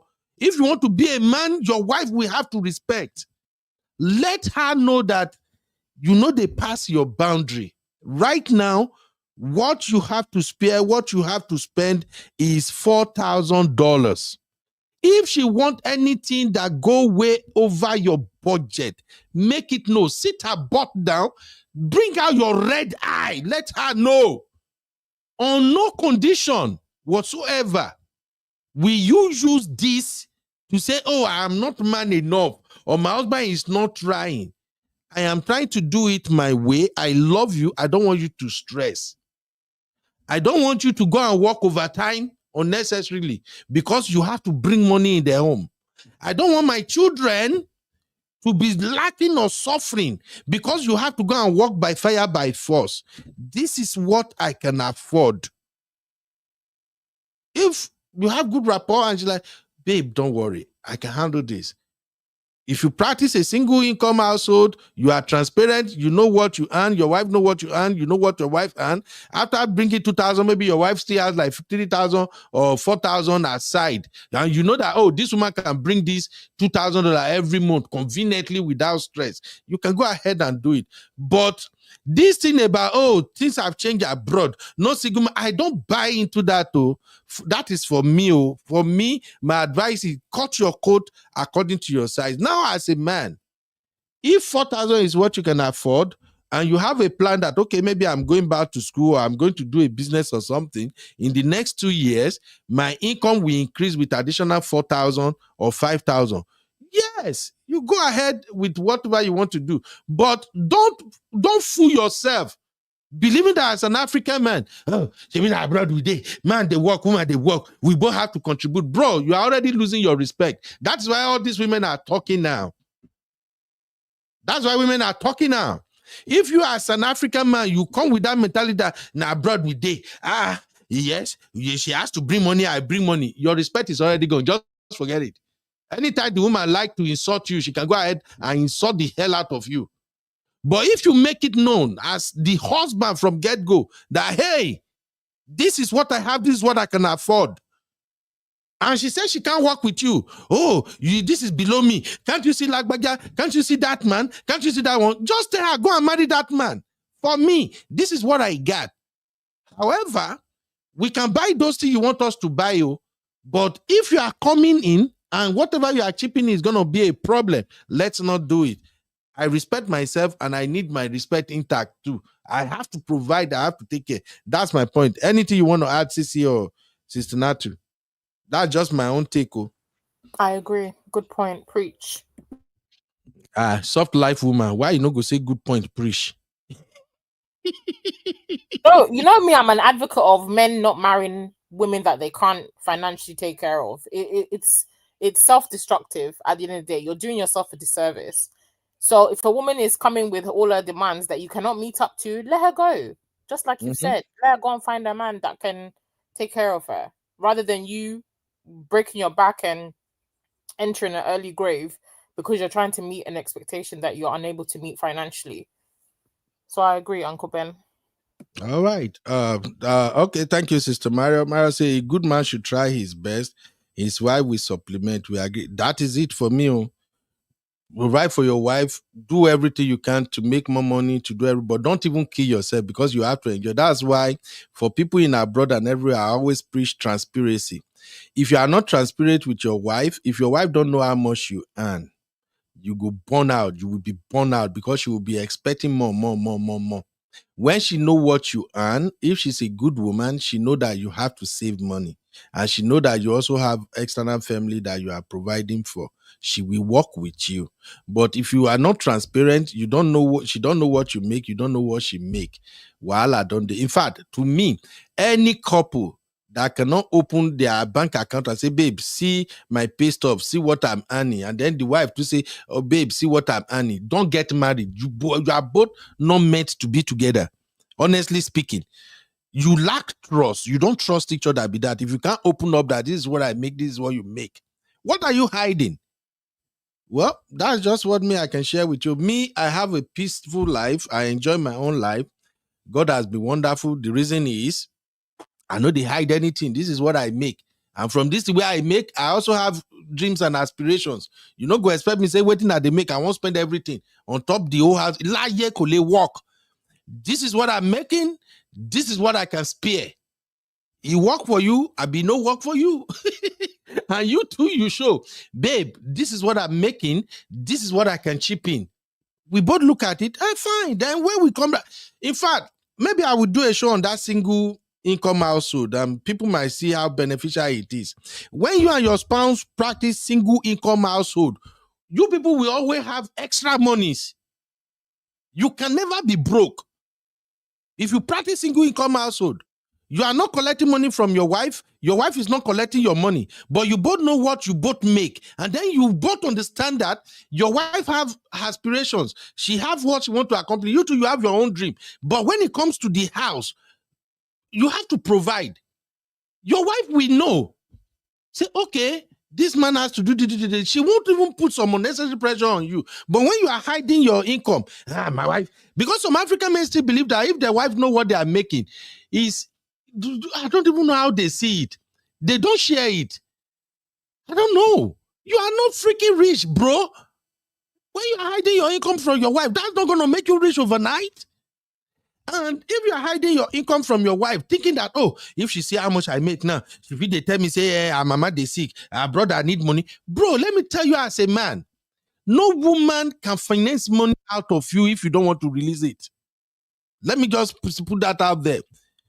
If she know what you are making and she want to use that to bill you, then she's not your wife. She's not in the program.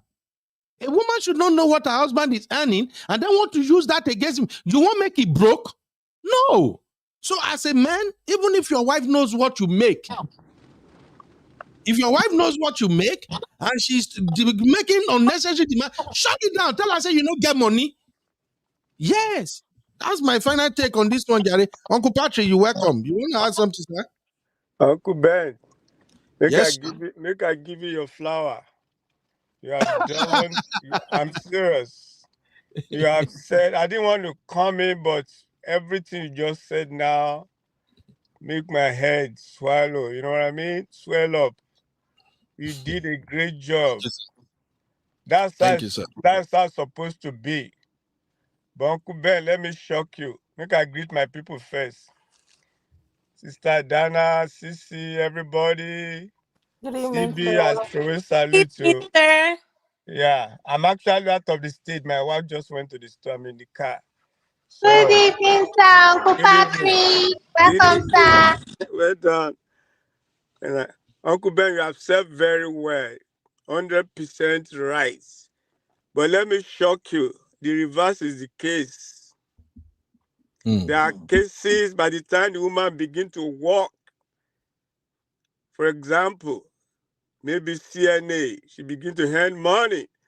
She begins to pack shifts. Before you know it, some women will just change, say, oh, we need to move from this apartment. I will walk. Don't worry, I will support you. That's when the wahala will come, Uncle Ben. We have to buy a house. Now, them go first go think of how to bring their mama. They never settle down. They never think of their children. If you see many cases like that, Uncle Ben, the man not going to talk again because the man is not earning a lot. She decided to carry the burden. She'll be doing multiple shifts, 16 hours, just to pay. Before you know it, Uncle Ben, let me just shock you. The major problem right now, there is conflict of role at home. It's not all about money, and which has even extended to the children. You know, that many homes, men, they take principal role in dealing with men, with boys at home. You know, that was how Uncle Ben, remember, I was telling you that you need to play a good role concerning your son. But before you know it, women want to take that role. Say, no, don't be hard at my son. Yeah, I'm not bashing women. I've seen cases. I'm talking about people that I know, professor, Christian, pastors. Are you getting me? Yes, sir. So, but most women, let me use, I don't know how to say it in English. Oh, man, bear. Especially, I'm serious. At the end of the day, I know when things are so rough, are bad, that's why they begin to regret it. You know, like you said, Humble yourself. Don't look at other people. Like I told my son, you are my son, you are not other people. If I said I don't want this, don't say other people do it. Other people could do it. That is other people. Yeah. So that's how it's supposed to be for you, both of you to see that can we afford this? You know, there was a time when my children go to the store with my wife, they go, I said, Mommy cannot buy this. It's too expensive. We went to the store, one lady was just laughing. Look at what else little girl says, Mommy cannot buy this, because they know what my mom can buy. At the time, I work in different stores in America.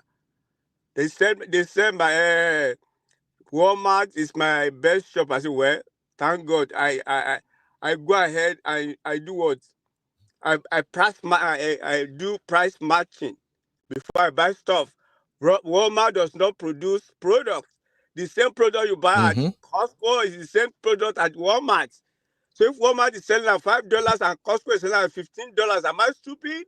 I work at Costco for 2 years. We will go from Costco, me and my supervisor, to go and check prices at Sam's Club. They match price and bring price down. I'm not stupid. I'm not going to throw money away. So what am I saying?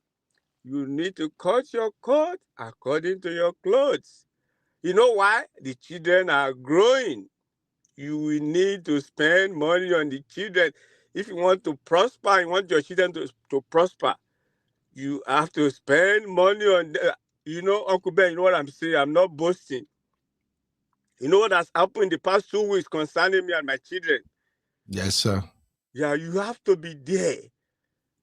Yes, when the children need money for school, we are talking of thousands. We are talking of going on excursion and all those. Daddy, we need $500 to be paid. So we love them to say, Mommy, please. Mommy, I'm working. No, I don't have time. I'm the one paying. That's where problem will come in. Yes. You are paying car notes. You are paying for big house. Women, and forget it. I'm not bashing women. Women are not wired to pay bills. But if you want to bear, you will bear. And you call pastor will just laugh and say, I understand, I allow you to bear. You are jumping. Okay, let me jump. By the time you jump and walk and you fall down. My wife is a nurse. We've seen cases of women. I went to store one day. I saw one of the CNA. She was carrying oxygen. What? I said, what happened? My wife said she was doing double. She just slumped. A young lady carrying oxygen in the store. Small oxygen. Because of walking. And by the time a man comes to America from Nigeria at 40, is it easy?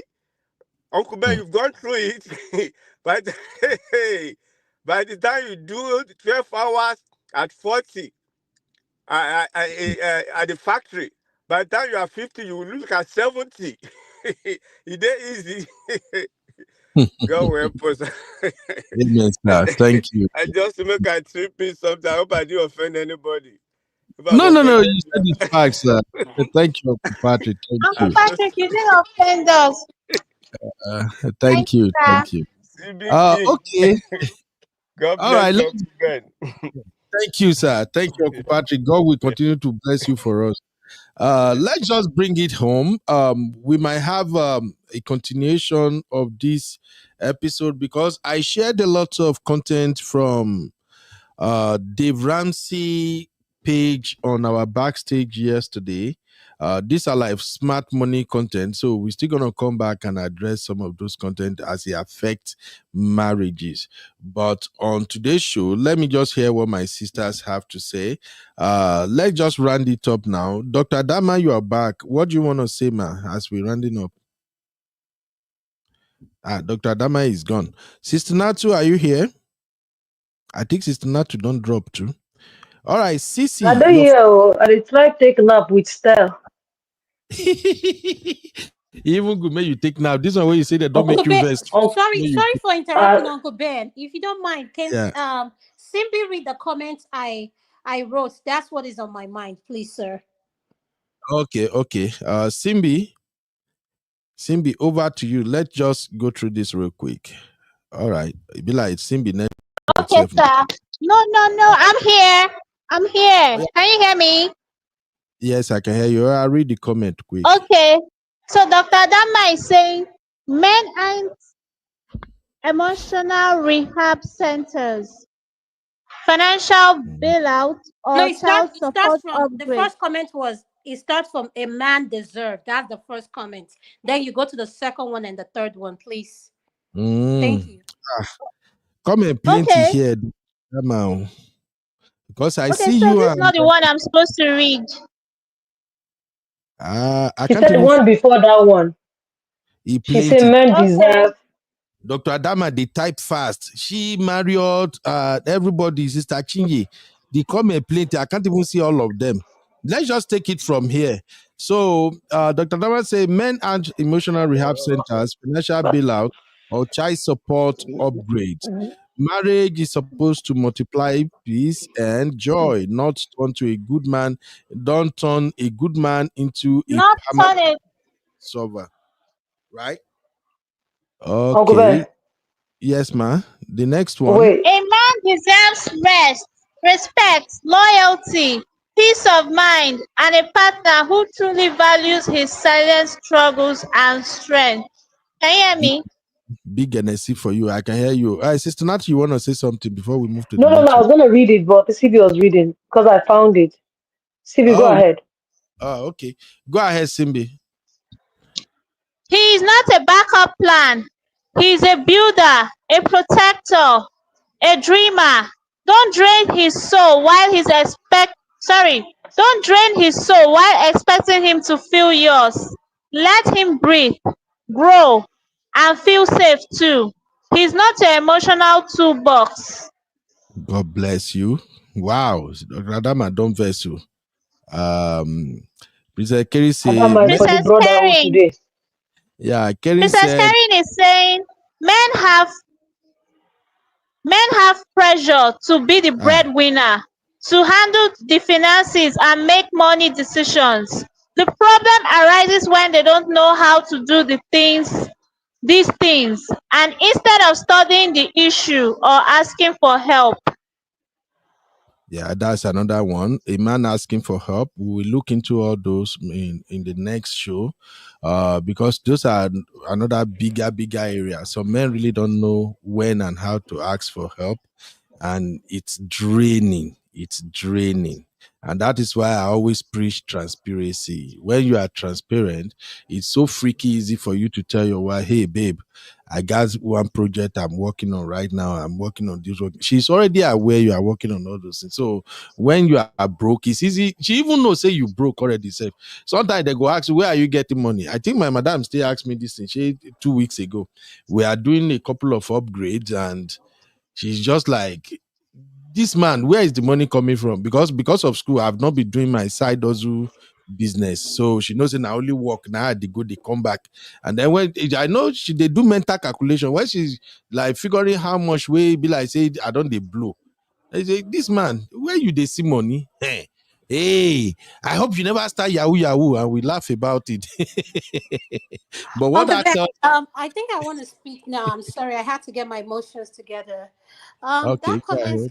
That comment stemmed from a personal thing that happened to my family, and this happened to be one of my elder brother. And may his soul rest in peace. He's a man that cared so much about his family, and it ended up costing him his life. So please, women, my plea to you is help your husband. Please, please. Men go through so much. If only my brother had speak out, he would be alive today. But it is what it is. So please, in the diaspora here, it takes two income. Do not drain someone who is so in love with you because you want to keep up with who is not keeping up with you. There's nothing sexy like making your own money and helping your husband out. Please. I know what it feels to lose a loved one, a brother. He left 3 kids. And I can tell you, I don't want anyone to go through what my family went through. And guess what? She has remarried, moved on with her life like my brother never existed. No bottom. Sorry, Thank Doc. you. So sorry Sorry, about that, sis. Adama. Sorry. Oh wow.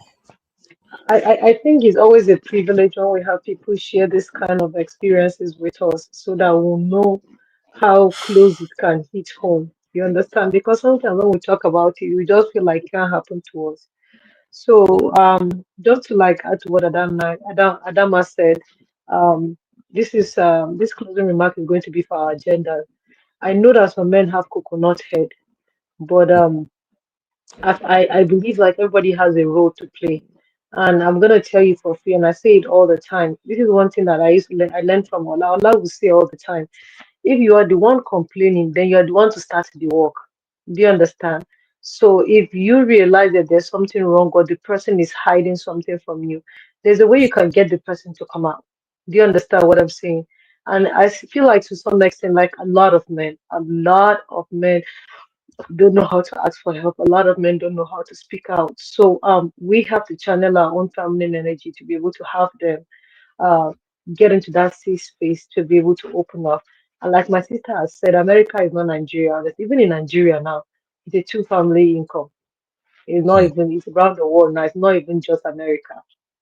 So, like Marriott said in the chat earlier, she wants to retire early and be chilling with her husband, hanging around, traveling. Like, which woman doesn't want that? Do you understand what I'm saying? Which woman does not want that? So even like for all that are planning on having kids late, but still you want to be like strong and be able to go to your kids' events and do this and do that. So we shouldn't forget our role as helpmates and be like, oh, I'm the one that carried the children, I'm the one that did this, did that, did that. But we have a big role to, yeah, I'm telling you, we have big roles to play, and let's not forget our role as helpmates. Honestly speaking, this thing that Dama said right now really touched me, and I feel like we need to do something. Thank So you. we're coming Thank for our you. agenda. Before Okube will say we're always coming for men. Okube, you see, we're coming for our agenda. Sure, you can Uh, see. Please record this part. Did you press record? Record I this part give that I I keep so that tomorrow. I give una credit for today. You guys are really you bring it 100 today. God bless you all, my sister. Uncle Patrick is back. I want Uncle Patrick to at least help us talk to Sister Adama. That was really deep. Uncle Patrick, please. Adama, sorry for your loss. I'm so Thank you, sorry. sir. Thank you, sir. That was my best friend. May his soul That rest was in my, perfect peace. he was The Sorry. Lord, my the everything. Lord will, the Lord will comfort and strengthen you. Yeah, I just want Amen. to say this out to our women.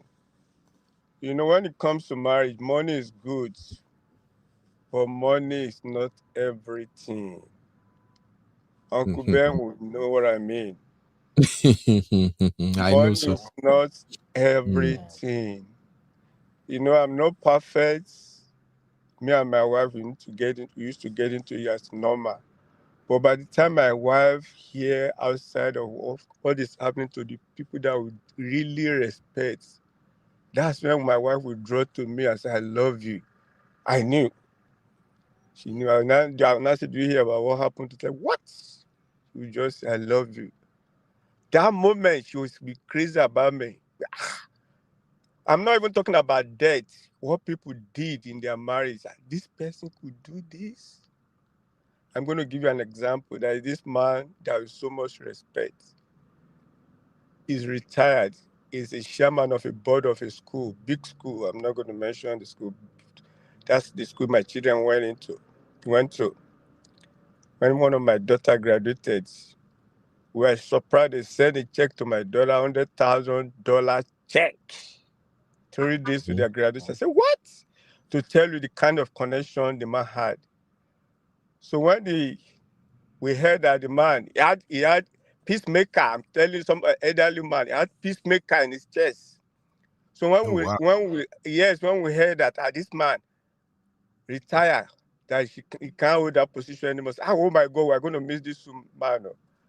Not knowing that this man, Kerewa, a teacher, a married teacher. I'm just bringing that so that we can laugh. My man, I know. My wife could not be my wife. My husband, I love you. I said, what do you mean? Apart from that, I've only been saying it.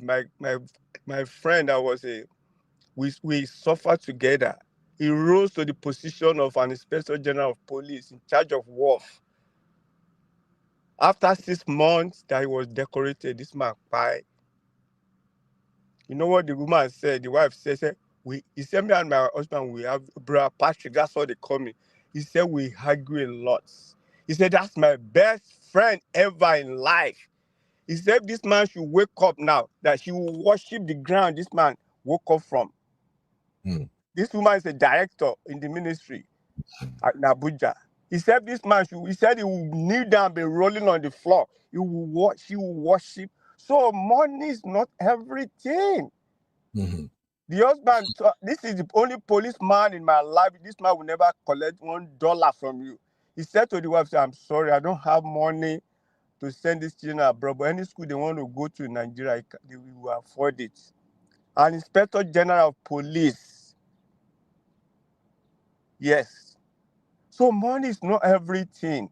That's why some women, because of the love they have for their husband, if their husband quiet, they'll say, no, I'm not going to marry anybody. I can't take it. They are damaged already. But no, I can't do this. So please, like Mrs. Sister Dama said, help us. Yes. Help us. We get muscle with the chakra, but that doesn't mean we can do everything. It is truth. Help us.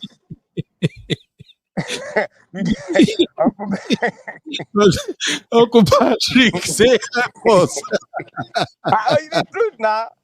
I've been there now. I've done white collar, blue collar job. When I lost my job, I was on several pay. I was still collecting salary. I collected salary for 8 weeks before I got another job. Yes, but there are a lot of people that are not in that position.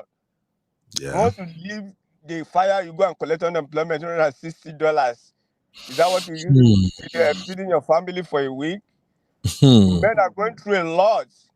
Someone that came to America at the age of 40 to go back to school is not easy. Before you know it, you be in class with your children's mates. You struggle. Before you get that job, like Uncle Ben, you can't understand your accent. You'll be struggling from work. It's easy. It's easy.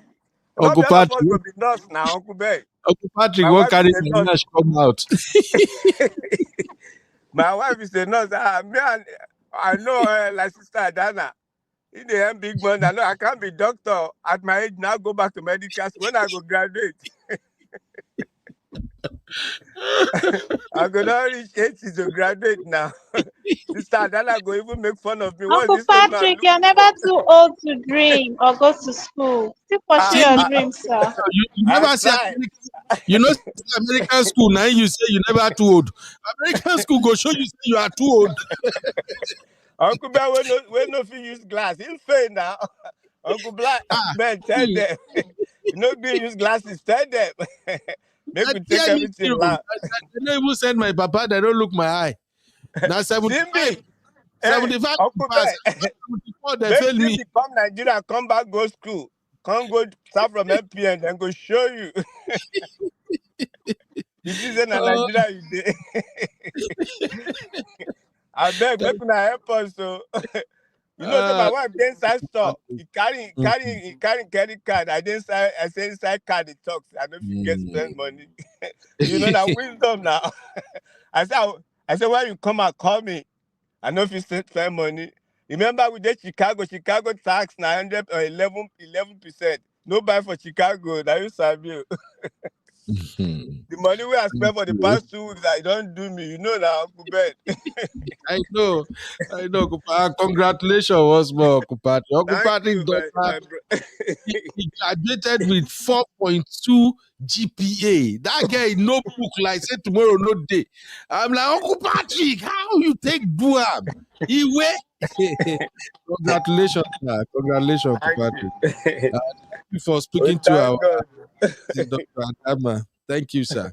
Thank Dr. you for Adama, it is well. Don't worry, we'll jam one day. yes, Make your husband not jealous. The way I go take argue, You go think say na your ex. Is this your ex you've been talking about? No, this is Uncle Patrick.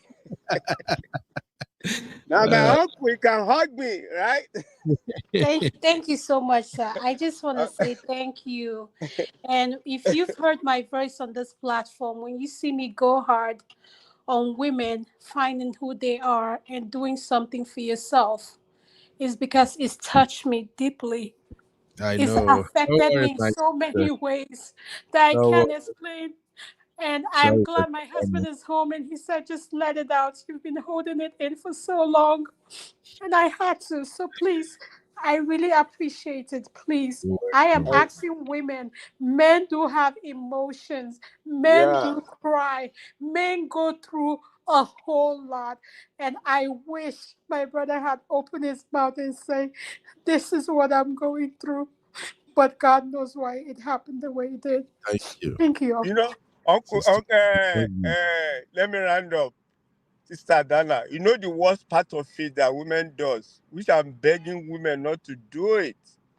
They deny men because of that. They deny them of Kerewa. You know, I've met with Bimbo the choir. I invited her to our church one time.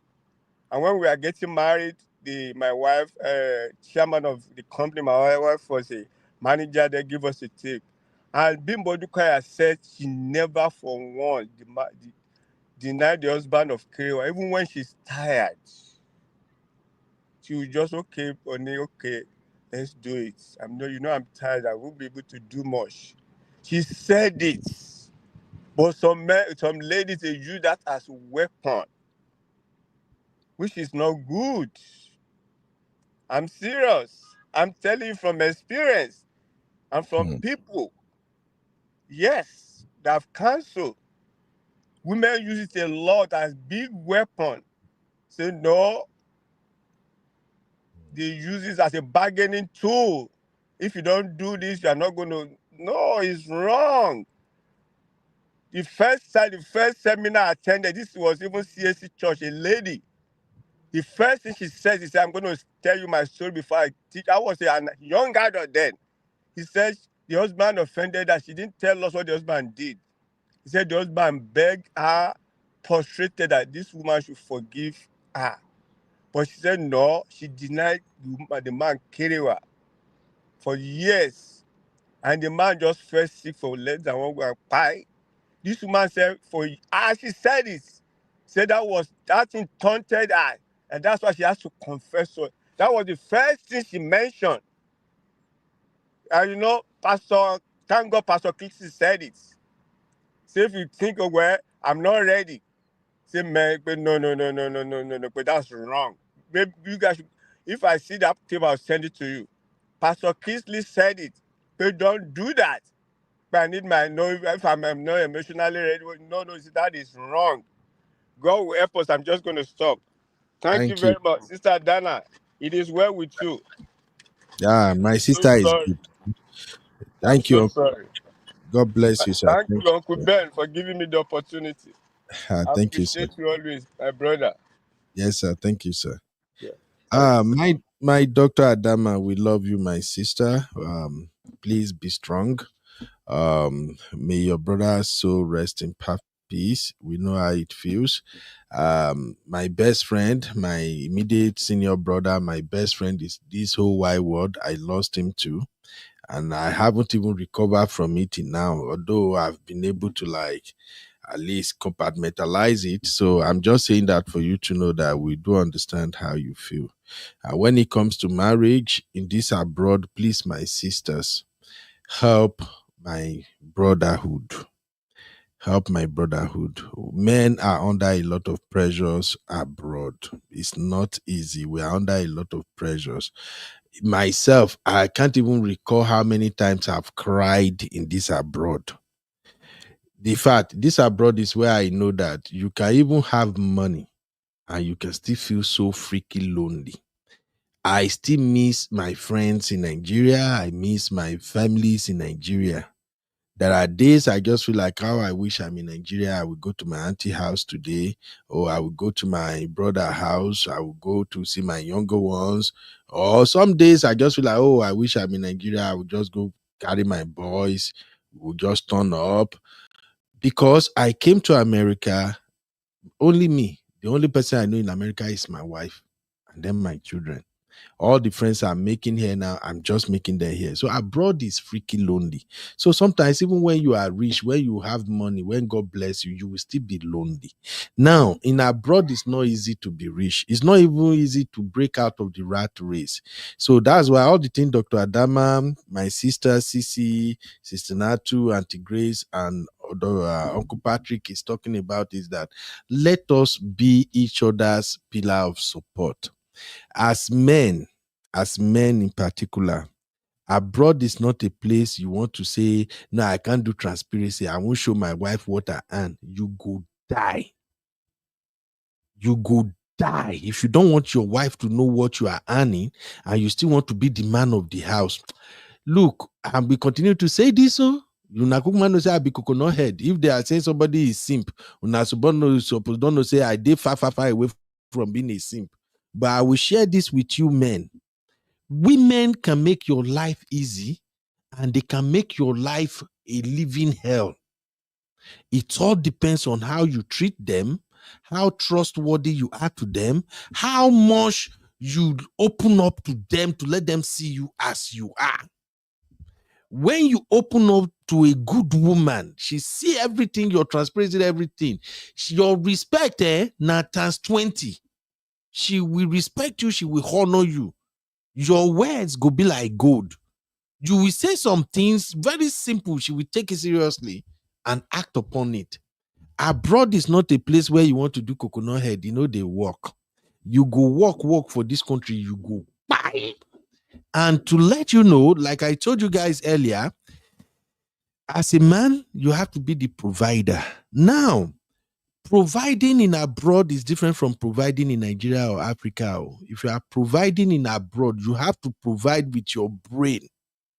You have to be a provider when you know you and your wife, you are a team. You are working together. Don't be a provider by force. Don't be a coconut, a crazy controlling. See, what are those words you people use? Misogynistic provider. Misogynistic. Misogynistic. There's nothing misogynistic about providing. Which one is misogynistic provider? All those words, well, now they use misogynistic, whatever. Don't let anything like that describe you, my brother. What I'm saying is that don't be a man who wants to control because you are a provider. Be a man who is a provider because he's a loving, caring man. Women know the difference. I don't know if you are getting me, Sissy. A man who is providing because he wants to control is not the same thing as a man who is providing because he loves you and wants to care for the family. It's not the same. And I think this is where our brothers are missing. Somebody who takes pride in it. Right? Yes. When your woman say that you are a provider because you genuinely care and you want to take care of her, your children, yourself, she will step up. Now, let's see that woman be winch. If the woman know that you're being a provider, it's not because you want to subdue her. You want to be in control. You want to be able to brag and say, how dare you? I'm talking to you. You are not answering. I pay the bills in this house. I pay your loan. I pay your car rent. I ask you to sit down. You sit down. Are you crazy? No. It doesn't work like that. But if she knows that the reason you are providing is because you yourself, you have this dream of having a beautiful home, a peaceful environment. That is why you are working and you focus on herself, the children, everybody. I tell you, brother, if you are married to a good woman, that woman go pamper, she go overtake care of you to the point where we say, when they talk of divorce, now you no one lose her. No be she no one lose you now. Now you just know, even with all the money you are spending, everything you are doing, you just see the level of how she takes care of you, and you'll be like, hell no, I'm not losing this woman for nothing. Now you go they fight. If any issue happens, you don't even want it to escalate because you can't afford to lose her. So please, brothers, in abroad, calm down. Men are dying. They are dying like fowl. Dying anyhow here. Because of the pains, the anger, and the unnecessary burden and loads they put upon themselves. Please, brothers, Calm down. Tomorrow, we will continue the conversation. We will talk about the single income household. I will use some of the examples from the Ramsey show. We will talk about single income household. We will talk about planning and living your life in abroad as a married man. In abroad, your number one and number two person is you and your wife. You guys do all your craziness within the first 2, 3, 5 years of living together. Forget all the every other person. Put you and your wife first. I've learned. I've told you guys that I share some of my little one. My wife now another coconut head woman too. She's stubborn. Me, my wife get crazy. But she's so soft, so cool, so sweet, so everything. But she get crazy. Not be me and I go the same school. I know who I got married to. But the fact that we work together is just me and her. Like, sometimes when people are doing something, I go just laugh. You do any shishi with my wife, I know say, nah, that matter, me and I go take gossip. You do any with me. Some of my sisters here that have spoken with me before, they know.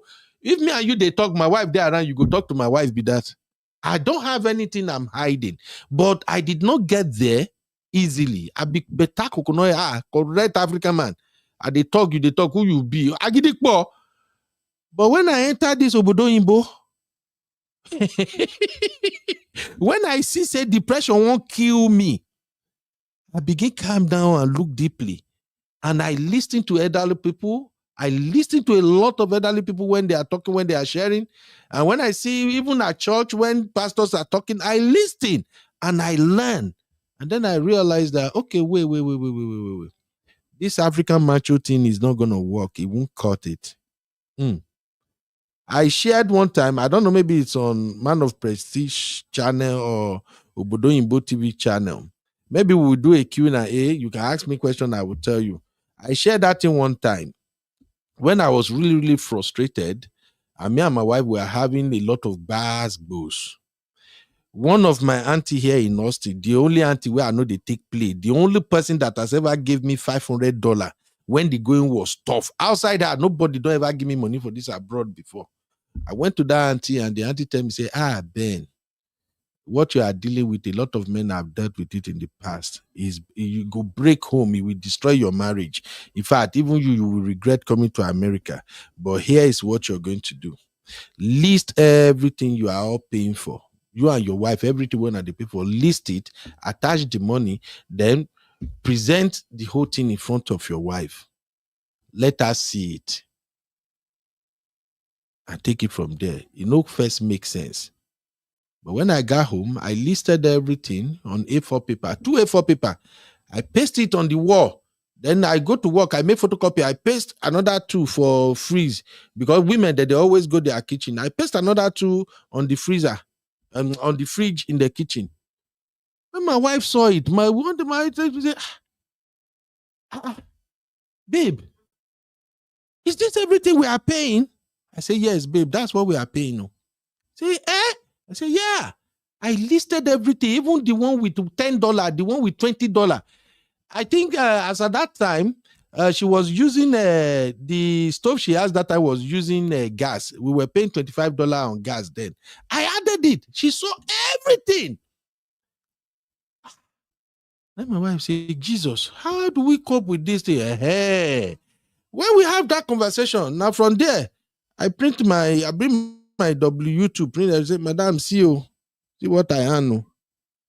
After like 3 days, my wife came back. She brought her own. She printed her W2, log into system, show me her account. I saw what she earned. I saw what I'm earning.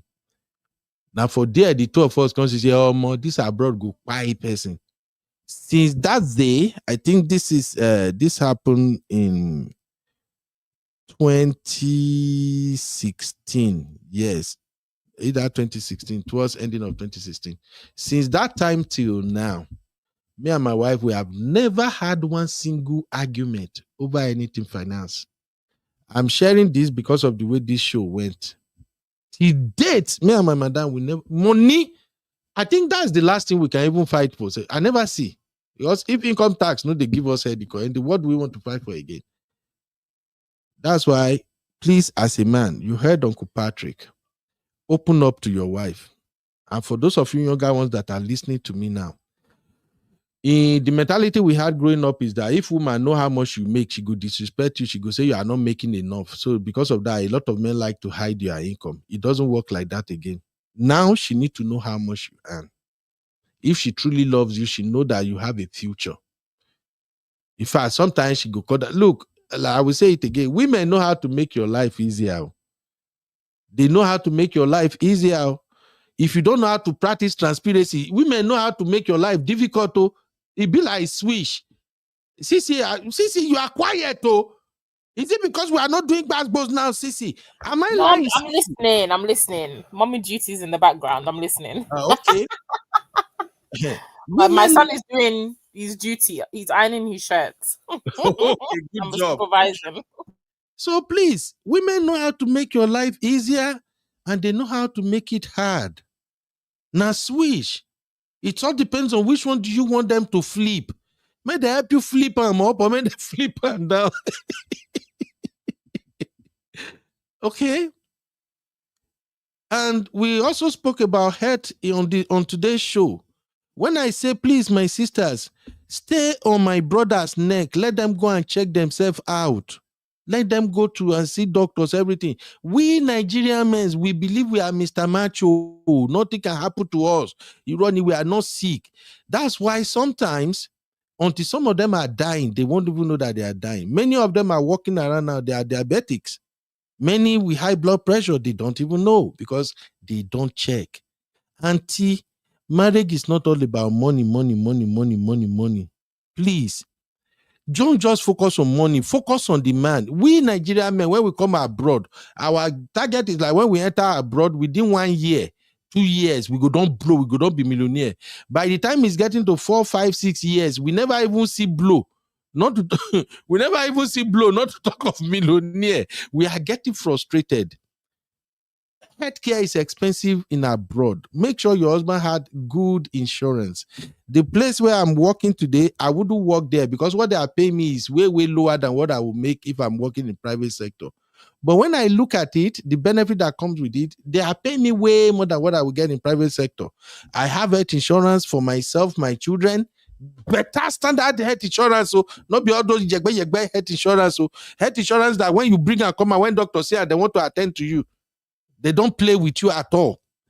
I work there because I know we have children, myself, my children, we need that health insurance. So talk to your husband, both of you sit down and cover a lot of things. Make sure your wife have a very good insurance too. Everything is not about money. Help your husband. When I was diagnosed with high blood pressure, I think that was like about 4 years ago. I was shocked. I don't see it coming. I was diagnosed with high blood pressure. Thank God I went to my doctor. That's where we found out on time. Then we started treatment immediately. I choose to be on treatment and then switch to lifestyle changes. I don't go to the gym, but we have to go. When one of the things the doctor recommended is that I should get a treadmill. Almost 1 month, now month to month, I think they get this treadmill, and I have the money. Not because I don't get the money, but when I look at the treadmill that I want to buy at the time, it's $1,250. I convert that shit to Nigerian money. I'm like, Jesus, treadmill, whoa, marry. I go work. I know they agree go work. If I work 1 day in a week, for the whole full week, I know I'll go work again. Now mad. But guess what my wife did? That woman, a real agberu. My wife went to a sport store. She bought the treadmill herself. If you come my house now, the treadmill is in the garage. She brought the treadmill. They help her bring and come house. She drop them. They help her set it up. By the time I go to work, I come back. I saw treadmill. I'm like, She don't sleep in the morning. I say, babe, oh yeah, I'm ready. We have to work out. I say, you work out. Which workout? The treadmill is ready now.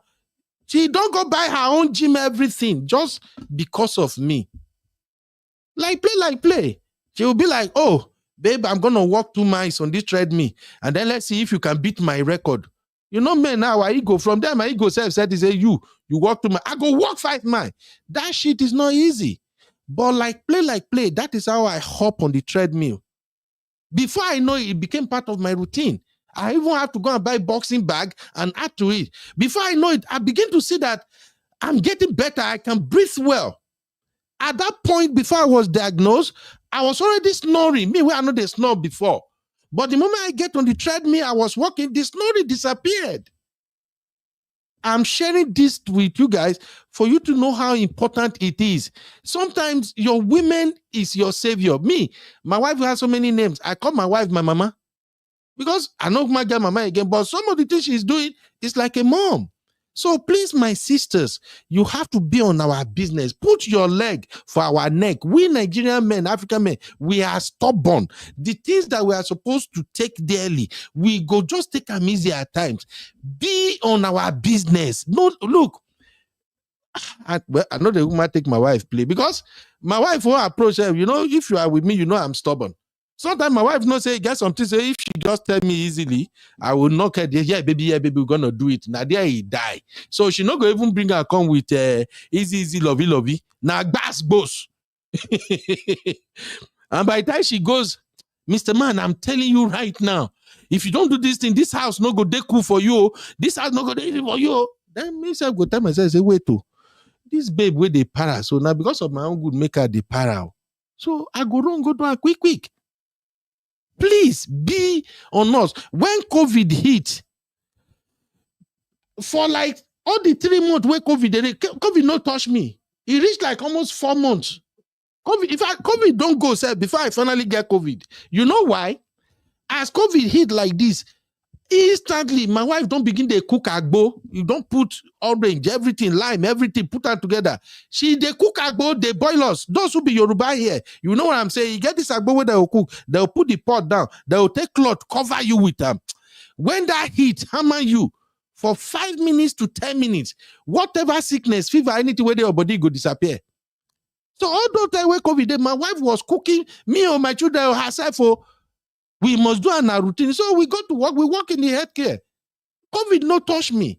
So please, as men, now money we they think of. Now you will be woman. Now you the day in charge mostly. And that's why I will close with this by telling my brotherhood. Your woman run the house. She is in charge. There are some things you don't even have to argue with her about.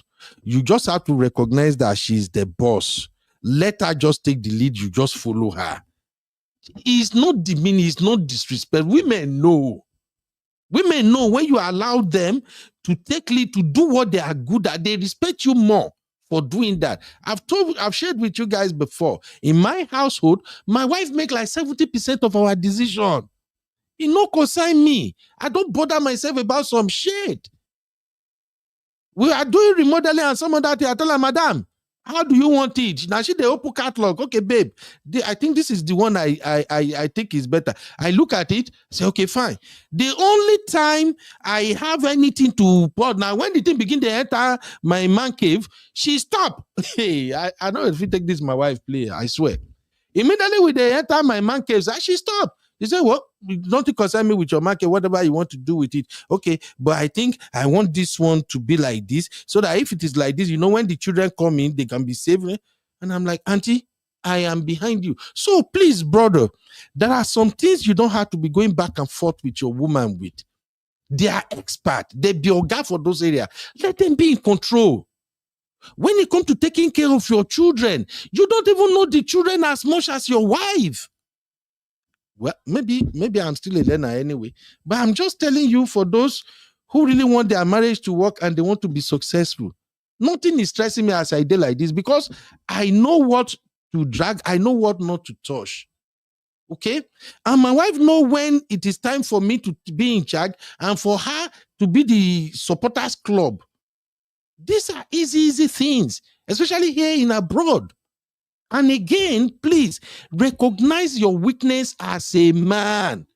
For me, one of the weaknesses I used to have is that when I'm really frustrated, I yell. When I'm frustrated, like argument, if I try to explain, so you don't let me explain, well, you don't depress my throat to be that. My voice won't begin to go up with that. My voice won't begin the loud with that. You are really frustrating the living daylight out of me, be that. I won't yell, be that.